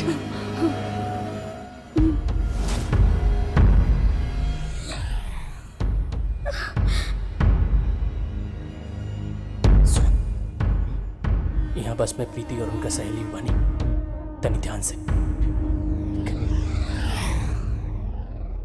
अरे हाँ, हमनी के ही बस हाईजैक कैले मानी।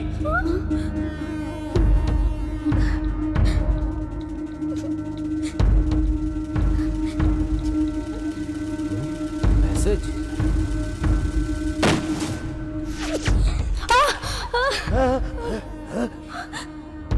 सुना, जे केहू अपन फोन इस्तेमाल करे की कोशिश करी अपन जान से जाई। याद रहे। ए बबुआ की आवाज? ना ना, वो कैसे हो सकेला?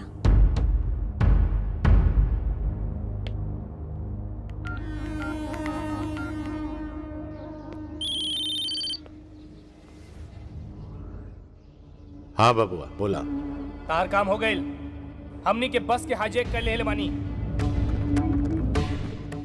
बबुआ गोकुल प्रसाद तिवारी काम ना होई तो जमाना बुरा मान जाए। तू बस पर कब्जा जमावले रहा। आगे के कार्रवाई हम बाद में बताए।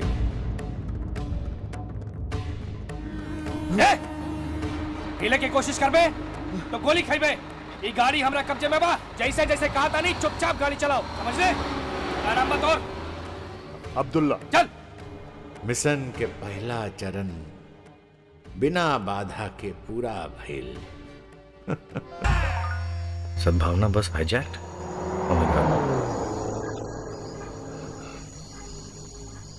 ये बस के अपहरण तो अभी अभी भइल है, फिर ये मीडिया वालन के इतना जल्दी कैसे पता चला? एसपी साहब, सद्भावना बस यात्रा के सुरक्षा के जिम्मेवारी राउर रहे, फिर ये बस हाईजैक कैसे हो गई? और देखिए, बस के अपहरण के खबर हमके अभी अभी मिलेला, वो भी मोबाइल पर मैसेज के द्वारा। तब चलिए, कम से कम आप मान तो रहे हैं कि बस हाईजैक हो गई है। इसका मतलब ये कि पुलिस की कार्रवाई सख्त नहीं थी और बस का अपहरण हो गया। ये सरासर झूठ है। सुरक्षा में कोई चूक नहीं थी, मैं खुद सेफ्टी कवर कर रहा था। फिर इतना बड़ा हादसा कैसे हो गया एसपी साहब? देखिए, उसको संयोग कहिए या आतंकवादियों की सुनियोजित चाल। उनके द्वारा फेंके गए कीलों से मेरी गाड़ी पंचर हो गई और मेरा बस से संपर्क टूट गया, जिसकी वजह से आतंकवादियों ने बस का अपहरण कर लिया। मतलब आप मान रहे हैं कि पुलिस सुरक्षा में कहीं चूक हुई है? सुरक्षा में कहीं कोई कमी नहीं थी, ये मात्र एक संयोग है। एसपी साहब, संजोग का नाम देकर आप पल्ला नहीं झाड़ सकते। काफी बेगुनाह लोगों की जिंदगी दांव पे लगी है, इसका जवाब तो आपको देना ही पड़ेगा। देखिए, जवाब देने से मैं पीछे नहीं हट रहा हूँ, लेकिन ये समय सवाल जवाब करने का नहीं है। आप लोग मीडिया से हैं, चैनल से, आप लोगों को भी चाहिए कि इस समय इस घटना को तूल न दे, नहीं तो जनता में रोष बढ़ेगा। एसपी साहब, कामे ऐसा भइल बा कि रोष बढ़बे करी और उ बस में विदेशी कलाकार भी बाणे। अगर उनकर बाल भी बाका भइल तो अपना देश के का हुई, राष्ट्रीय छवि के का हुई? बोली, अरे बा कोनो जवाब। अच्छा, ये बताइए कि अब आगे की रणनीति क्या है? क्या करेंगे रणनीति जान के? क्या करेंगे रणनीति जान के? जो मसाला आपको यहाँ से मिला है वो बाजार में खूब बिकेगा। जाइए बेचिए, जाइए खूब बेचिए और अपने अपने प्रेस और चैनल का नाम रोशन कीजिए। जाइए प्लीज, मेहरबानी करके जाइए। जैसा कि आप देख रहे हैं, एसपी साहब संजोग का नाम लेकर पल्ला छुआ रहे हैं। ब्रेकिंग न्यूज, अभी अभी मिली खबरों से पता चला है कि उत्तर प्रदेश सरकार की महत्वपूर्ण 5 देशों की सद्भावना यात्रा बस का अपने प्रथम चरण में ही सुल्तानपुर और प्रतापगढ़ के बीच अपहरण कर लिया गया है। त्रिनाथ की जनता एवं राष्ट्रपति की ओर से सद्भावना बस अपहरण की हम घोर निंदा करते हैं। माननीय गृह मंत्री जी, मैं सूरीनाम के प्रधानमंत्री की तरफ से आपसे निवेदन करता हूं कि बस में जो यात्री फंसे हुए हैं उन्हें जल्द से जल्द आतंकियों के चंगुल से छुड़ाया जाए। गृह मंत्री जी, मैं पब्लिक ऑफ मॉरिशस की जनता एवं माननीय प्रधानमंत्री की ओर से सद्भावना बस अपहरण की घोर निंदा करता हूं। हमारा अपने ही घर में अपहरण हो गया। चारों ओर बस अपहरण कांड की भर्त्सना हो रही थी। दुनिया भर के टीवी चैनलों में ये खबर बार बार लगातार ब्रेकिंग न्यूज की तरह दिखाई जा रही थी। सरकार की नींद हराम हो चुकी थी। 24 घंटे के भीतर अगवा हुई बस को खोज निकालने की जिम्मेदारी कानून और व्यवस्था को सौंप दी गई। मिस्टर माथुर, आप जैसा जाबाज, समझदार और काबिल ऑफिसर के रहते हुए भी बस का अपहरण हो गया और पिछले 3 घंटे से बस का कोई अता पता नहीं। जमीन खा गई या आसमान निकल गया उसे। सर, हमने पूरे इलाके की घेराबंदी कर ली है सर। अब उनका बच निकलना नामुमकिन है। हम बहुत जल्दी उनको ढूंढ लेंगे sir. Shame shame mister Mathur, shame shame. शर्म आती है मुझे अपने डिपार्टमेंट पे। ये मामला केवल देश का नहीं है, विदेश का भी है। हर तरफ मेरी थू थू हो रही है। क्या जवाब दूंगा मैं मुख्यमंत्री और विदेश मंत्री को? है कोई जवाब आपके पास? है कोई जवाब? कुछ भी कीजिए, I want result. Okay? Yes sir. Jain sir. गाड़ी रोक अब्दुल्ला। जाली मदद! अभी बस तो पुलिस थाने जाके ही रुकी। गाड़ी रोक। कसम परवरदिगार के, जब तक हमरा जिसमें जान बा, हम ही बस यात्रियों का कुछ ना होई दे।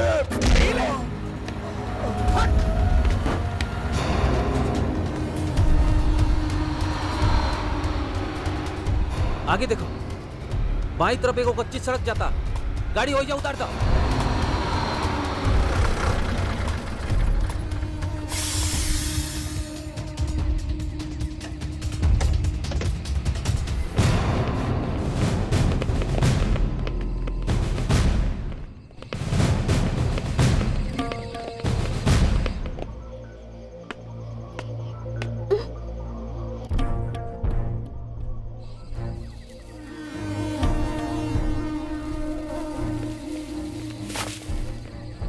पुलिस नीचे नीचे नीचे नीचे नीचे और इधर आओ।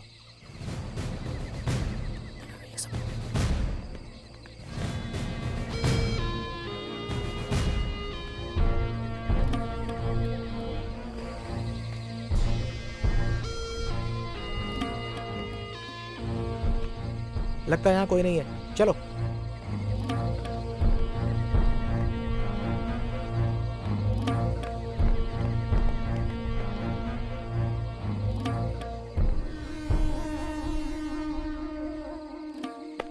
चला चला चला बस में चला। ठीक बा।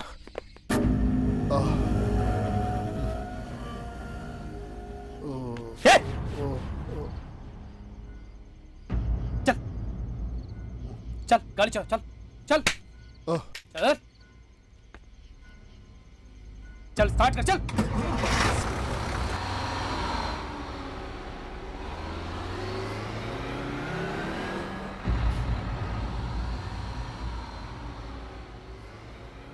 सामने देख।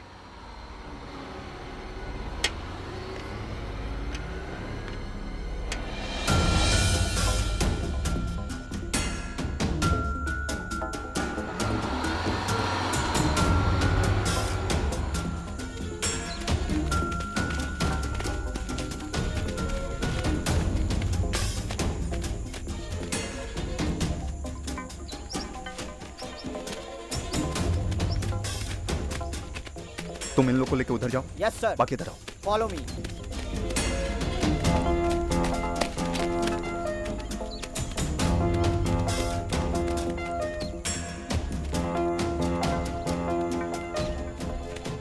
सरकार के निकम्मापन और अक्खड़ रवैया केहू से छिपल नहीं खे, जेकर सबसे बड़ा प्रमाण आज रउआ लोगन के सामने बा।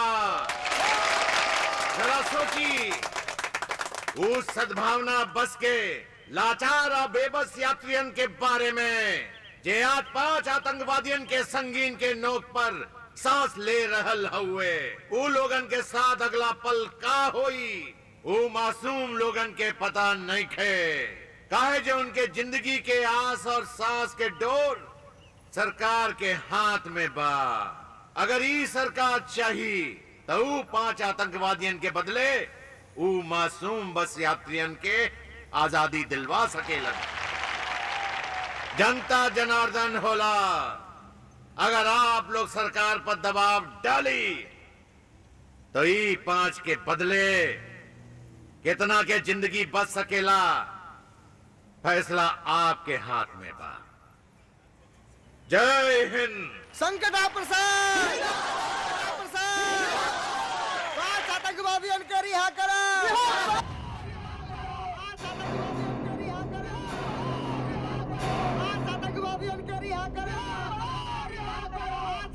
ससुरा विधायक संकटा प्रसाद मन तो करता रिवॉल्वर के कुल गोली ओकरा सीना में उतार दी। शांत हो जा, ए समय धीरज रखे के काम हा। अरे का धीरज रखी, उस ससुरा हमनी के आतंकवादी बना देलस। संकटा प्रसाद तोरा के तब ना छोड़ब।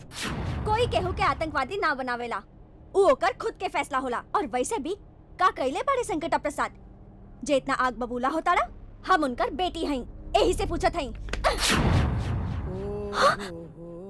बबुआ लागत है हाईजैकर और प्रीति में कोनो पुरान जान पहचान है।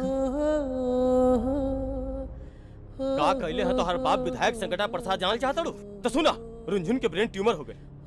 ओकरा इलाज खातिर डॉक्टर 25 लाख रुपया मांगत रहे। हमनी के पास कोनो रास्ता ना रहे। हम बाजार वाले गांव वाले मिल के भी 25 लाख रुपया की व्यवस्था ना कर पाती। हरिहर काका तोहरा बाप से मदद मांगे गए तो हर बाप विधायक संकटा प्रसाद बबुआ से 25 लाख के बदला में ई बस हाईजैक करे के सौदा कैले। हमनी के पास और कोनो रास्ता ना बचल रहे। बस देखिए, अब हम सब विधायक संकटा प्रसाद के मनसा जान ले बानी। अभी बबुआ रउआ लोगन से वादा करता, चाहे हमार जान काहे न चली जाए, लेकिन रउआ लोगन के बाल भी बाका ना होके दे। एह बीच अगर हमरा से कोनो गलती हो गई हो तो हम हाथ जोड़ के माफी मांगता नहीं।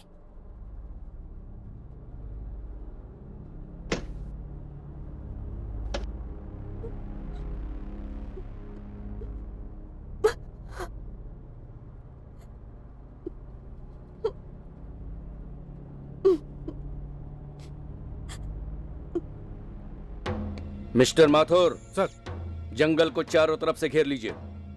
हेलीकॉम ऑपरेशन चालू कीजिए। सर। चप्पा चप्पा छान मारा, बस कोनो चीटी ना है, ये गुम हो जाए। ओके जी सर। जय सर।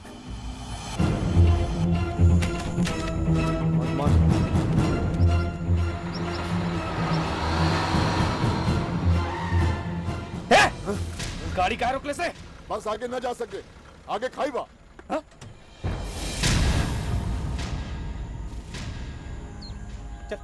चल सुनील, सबके बाहर निकाला। चल चल चल चल चल चल। या अल्लाह मदद। बाहर बाहर बाहर लाइन से। चल चल चल। चला। नीचे नीचे नीचे नीचे करके उतरा सब। बाहर निकल। कोई होशियारी ना चाहिए। चला। चल चल चल चल। लाइन से चला।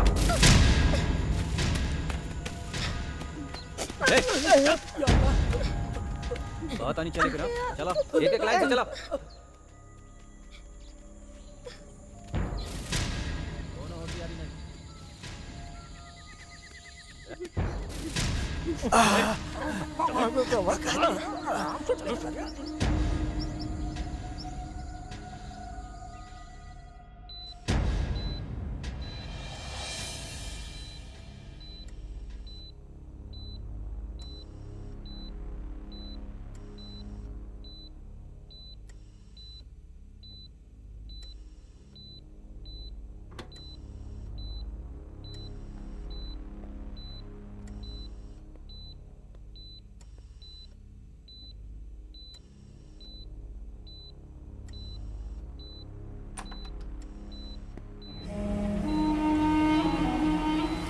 माई बाप भाई बहन के सद्भावना मिलन के बात हो गई होके तो कुछ काम के बात हो जाए। हमरा के अंदेशा रहे कि तू वापस आ जाइबा, यही खातिर हम पहले से सतर्क रही। बबुआ संकटा ते अपने बाप पर भी विश्वास न करेला, और फिर तू तो अनजान बाड़ा, और वो भी नया सुपारी लेवे वाला। हार भटकल वाजिब हा। बाकी सतरंजी खेल के हम बहुत पुरान खिलाड़ी बानी, एहे से हम सह और मात के चार। ए बैठल रहा बबुआ। ए भैरवा। जी मालिक। एकर माई बाप के आपन गिरफ्त में ले ले, ससुरा हमरे से साहूकारी करता। हम 25 लाख दे ले बानी काम पूरा होए तक, तब तक ये लोग हमरे गिरफ्त में रही। सोचला, फैसला तोरे हाथ में बा। करार में नेपाल बॉर्डर के बाद तय रहे, याद आइल? ए भैरवा। जी मालिक। पकड़ इन करा के। ए भैरवा। कल्लू प्रसाद उर्फ भैरवा, एगो बात याद रख, हमरे माई बाबू बहन के छुअल तो बहुत दूर के बात बा, तोर नजर भी टिकी ना, तोर आंख कान काट के कुकुर के खिया दे। और हाँ संकटा प्रसाद, तू हमार कुछो ना उखाड़ सकेला। तोर हालत तो सांप और छछुंदर जैसन हो गइल बा। तोर बिटिया जो संगीत नाटक एकेडमी में पढ़ेली, पता करा उ बिया की केहू किडनैप कैले बा। और हाँ, आज से हमरे माई बाबू बहन के जिम्मेदारी तारा ऊपर रही। इनकरा खरोच भी आई तो हम बुरा मान जाए।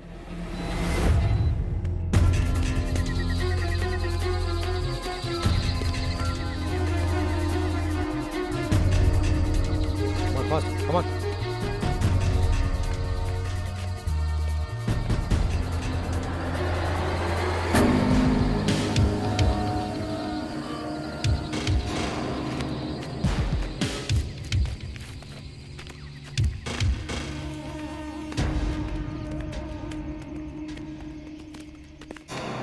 रुको।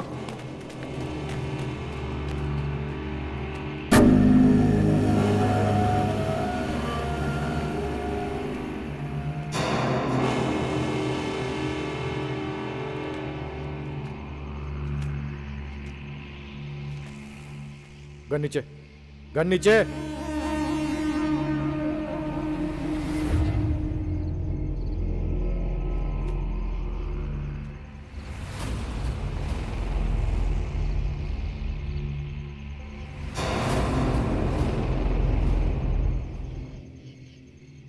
तू हुए हवा ना जे आतंकवादी के गिरफ्तार करो ले रहे? बबुआ नाम होता, राइट? हाँ, हम हुए आई। एक तरफ तो तू आतंकवादी के गिरफ्तार करवाओ तरह, और दूसरा तरफ भेस बदल के ओकनी के साथ देता रहा। ये डबल गेम खेले के का मतलब?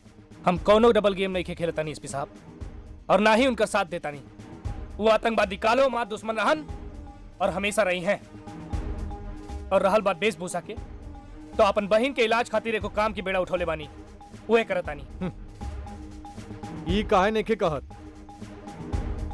कि आतंकवादियन से तू सौदेबाजी कैले बड़ा? ये झूठा, हम कौनो सौदेबाजी नहीं कैले। हम खाली बस के नेपाल बॉर्डर ले पहुंचावे के जिम्मेदारी ले ले बानी। एक जिम्मेदारी ना, गद्दारी कहल जाला। अपना माटी से गद्दारी, ये देशद्रोह। एसपी साहब, अपन जवान संभाल के बात करें। रउआ जगह पे केहू और हो कितना तो अपन जान से जाई, बाकी सच्चाई ना। तो कहा सच्चाई? कहा सच्चाई? सच्चाई है कि विधायक संकटा प्रसाद हमरा बहन के इलाज खातिर हमरा के 25 लाख रुपया देले रहन, और ओका बदले में बस के हाईजैक क के नेपाल बॉर्डर तक पहुंचावे की जिम्मेदारी देले रहन, और कहलन कि एह से मौजूदा सरकार गिर जाई और उनकर पार्टी सत्ता में आ जाई। एकरा आगे हमरा कुछ नहीं के मालूम। वाह, तोहार दिमाग के तो हम दाद देता नहीं, लेकिन एगो बात तू अच्छी तरह समझ ले। और बस यात्रियन का जान जोखिम में डाल के,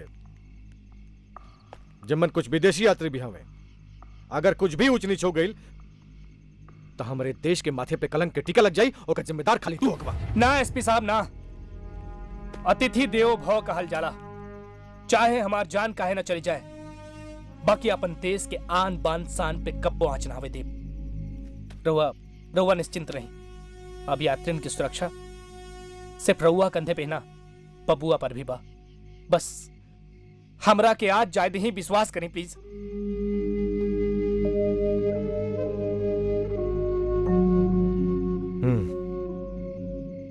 ठीक बा,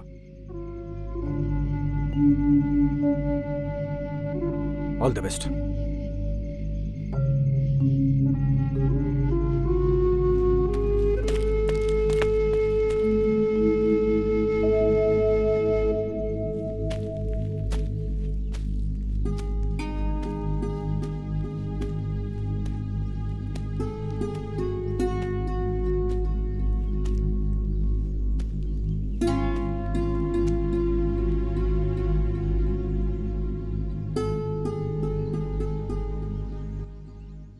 बबुआ और प्रीति के दिल में जरूर कोनो चाहत के ज्वाला सुलग रहल है, जैसे बुझल राग के भीतर अभियो दहक बाकी हो। ई दोनों के करीब लावे के खातिर हमरा का कुछ करे के पड़ी।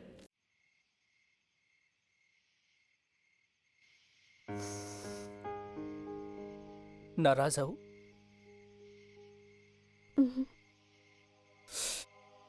तब बोलत काहे नहीं खूब? का बोली? कुछ तो बोला प्रीति। आज भी तो हर बबुआ हुए है, बाकी ये हालात हमरा का से का बना देलस। हमरा के माफ करता प्रीति, हमरा के माफ करता। तोहर दोस्त के बात सुन के हम सब समझ गई नहीं हा, एमे तोहर कोनो गलती ना हा। कबो कबो हवन करे में भी हाथ जल जाला, और उहे हाथ से मुंह में कालिख लग जाला। पर सच त पवित्र गंगा जल के समान होला, जे हर कलंक के काला टीका धो देवेला। बाकी हम सब बुझ गई नी, एमे तोहरा के फसावल गईल ह। तू कबो कोनो गलत फैसला ना कर सकेला, काहे कि तू हमार बबुआ हवा, और हमार बबुआ के हमसे अच्छा के जानेला। प्रीति, हमरा पास अपन बेगुनाही साबित करे खातिर कोनो सबूत नहीं है। ऐसे आतंकवादियों के रूप में मौत के सजा तताए हैं। बबुआ, आज के बाद कबो अपना मौत के बारे में मत कही ह। तोहरे नाम के हमरा मांग में सिंदूर नहीं खे तका। तोहरे नाम के क्रिया खैले बानी। हम भारत के लड़की हैं, सावित्री और सत्यवान के जैसन तो के मौत के मुंह से खींच के ले आई। प्रीति, प्रणाम भाई जी। ओहो, प्रणाम प्रणाम संकटा प्रसाद जी। सरकार बस यात्रियन के मुद्दा पर का रुख अख्तियार कर रहल बा? केंद्र सरकार से हमारी बात हो गई है, गृह मंत्रालय से भी हमारी बात हो गई है। बस एक निश्चित स्थान पे बस यात्री और आतंकवादी के अदला बदली पुलिस की निगरानी में कैल जाए। और बात के घोषणा तो हम सरकारी तौर पे कर रहा बनी। पर ऐसे तो सरकार के मट्टी पलीद हो जाई। हम और मतलब समझ गए नहीं, लेकिन संकटा प्रसाद जी, बिल्ली के भाग से शिकार न टूटेला। लेकिन सरकार टूटे में देर ना लगी भाई जी।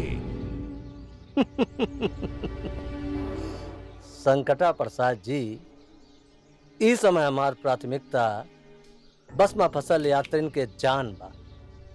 और रहल सरकार के बात, तो इ तो सियासी खेल बा, मैदान खुलल बा। ठीक है, देखल जाए। ना घोड़ा दूर बा और ना मैदान चल जाए। चला चला बाबू लोग। जाते जाते को कहावत सुनला संकटा प्रसाद जी। एगो ठाकुर साहब रहला, वो अपने नाव से पूछलस कि हमरे खोपड़ी में कितना बार बा। नहीं जवाब देहलस सरकार, बस 2 मिनट रुक जाई, अब बस सामने आवत बा। प्रणाम।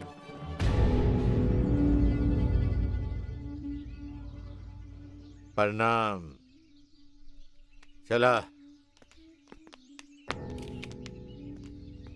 Please continue.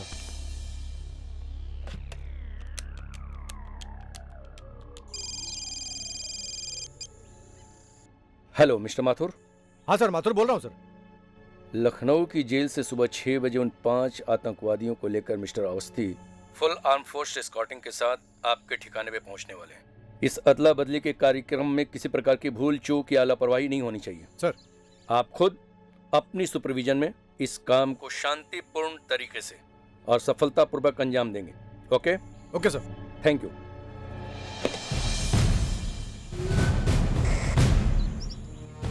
बबुआ, बबुआ, बबुआ, सद्भावना बस के यात्रियों के सुरक्षित हमरे हवाले कर दो। बबुआ, बबुआ, बबुआ, सद्भावना यात्रियों के सुरक्षित हमरे हवाले कर दो। बबुआ, तू चारों तरफ से पुलिस से घिरा गइल बाड़ा।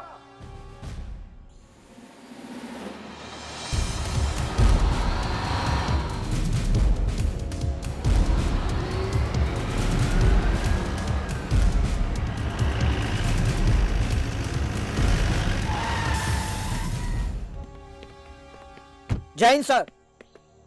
100 5 आतंकवादियों के ले आइल बानी। Very good.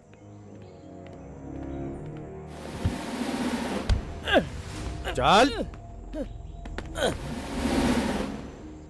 तोहनी के मन में तो लड्डू फूटा तो की ना कि एजा से निकल के सरहद पार अपने आका के पास चल जीबे, लेकिन एसपी माथुर के रहते ही नामुमकिन है।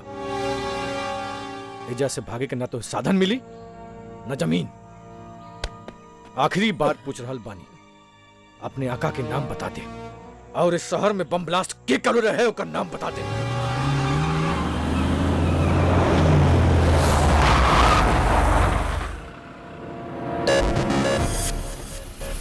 विधायक संकटा प्रसाद तई हवे नहन के सरगना और देश के गद्दार। शक तो बहुत पहले से रहे, आज यकीन हो गया।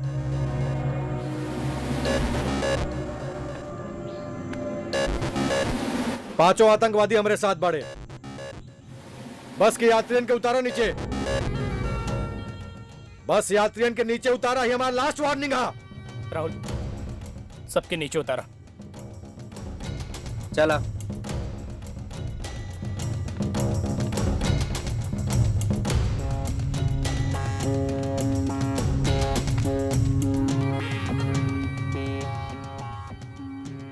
बिटिया खान, वो हमार बिटिया है, हमार धड़कन। ओए लालती जान, अपना जज्बात पे काबू रखो, वरना सारा खेल बिगड़ जाएगा। अरे कैसे काबू रखूं? बेटी के बाप हैं, कौनो कसाई ना। हमको मालूम है, हमको सब मालूम, लेकिन तुम फिक्र मत करो, ये हमारा जिंदगी का आखिरी जंग है और इंशाअल्लाह फतेह हमारा ही होगा। और विधायक, इसके बाद तुम सुकून से अपना मुल्क छोड़ के दूसरे मुल्क में रहना, आराम का जिंदगी बसर करना, इंशाअल्लाह सब अच्छा हो।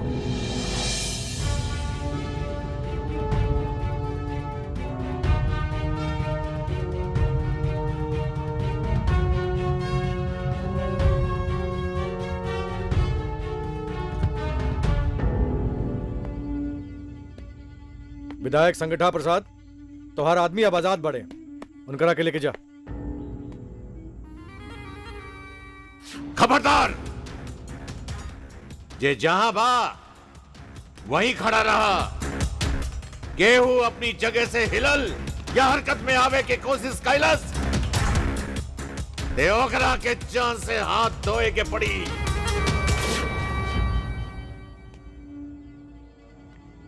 क्यों एसपी साहब, बड़ा अजीब बात है। इतना कड़क ईमानदार पुलिस ऑफिसर, जेकरा नाम सुनकर गुनहगारी ना गुनाह भी कांप उठेला, आज कितना बेबस अलाचार खड़ा है। ये जिंदगी के खेल हा, कबो गाड़ी पे नाव, कबो नाव पर गाड़ी। ये आतंकवादियन के देख के 440 वोट के करंट लागल होई कि विधायक संकटा प्रसाद के ई देशद्रोहियन के साथ ई सांठगांठ कैसे, कि अपने सिपाहियन से कहा कि आपन हथियार हमारा आदमी के सामने रख देस, यही में भलाई है। न तो ई ओधा, ई वर्दी, ई ईमानदारी यही ठंडा कर दे। विधायक जी, ये धमकी से हम डरा वाला नहीं खी। देश के रक्षा कईल हमार फर्ज बा, ओकरा खातिर हम अपन जान भी दे दे, लेकिन अपना ईमानदारी के दामन पे दाग ना लगे दे। मरे के लेल तैयार हो जा तू।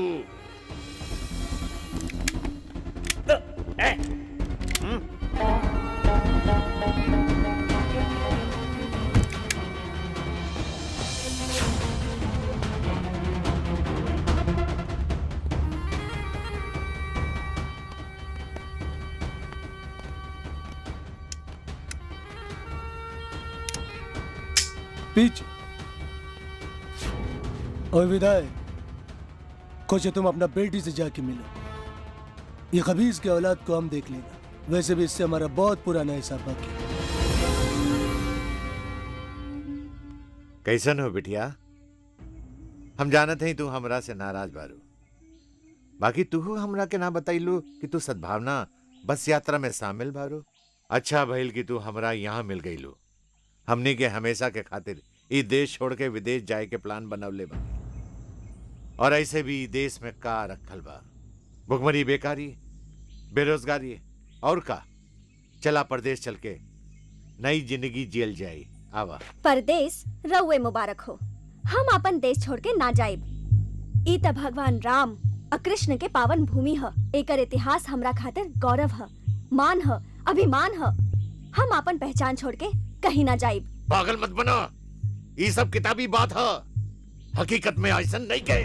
ठीक कहनी, जे होखेला ऊ ना दिखेला, और जे ना होखेला उहे दिखेला। आज आपके असली चेहरा हमरा सामने आ गई है, और आज हमरा के अपने आप पे शर्म आ रहल बा कि हम एगो देशद्रोही के बेटी हई। बिटिया मत कही हमके बिटिया, मर गईली आपके बिटिया।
और कभी इसका औलाद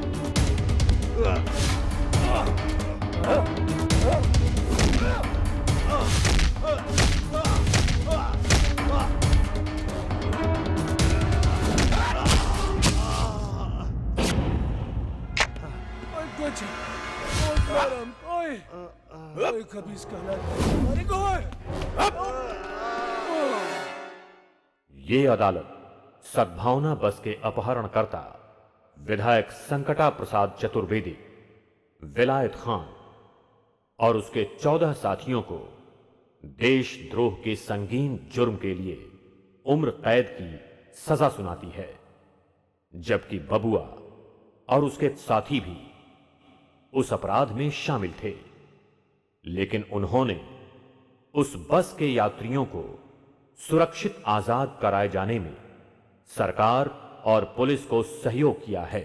लिहाजा इस बात को मद्देनजर रखते हुए ये अदालत उन सबों को 5-5 साल सश्रम कारावास की सजा मुकर्रर करती है।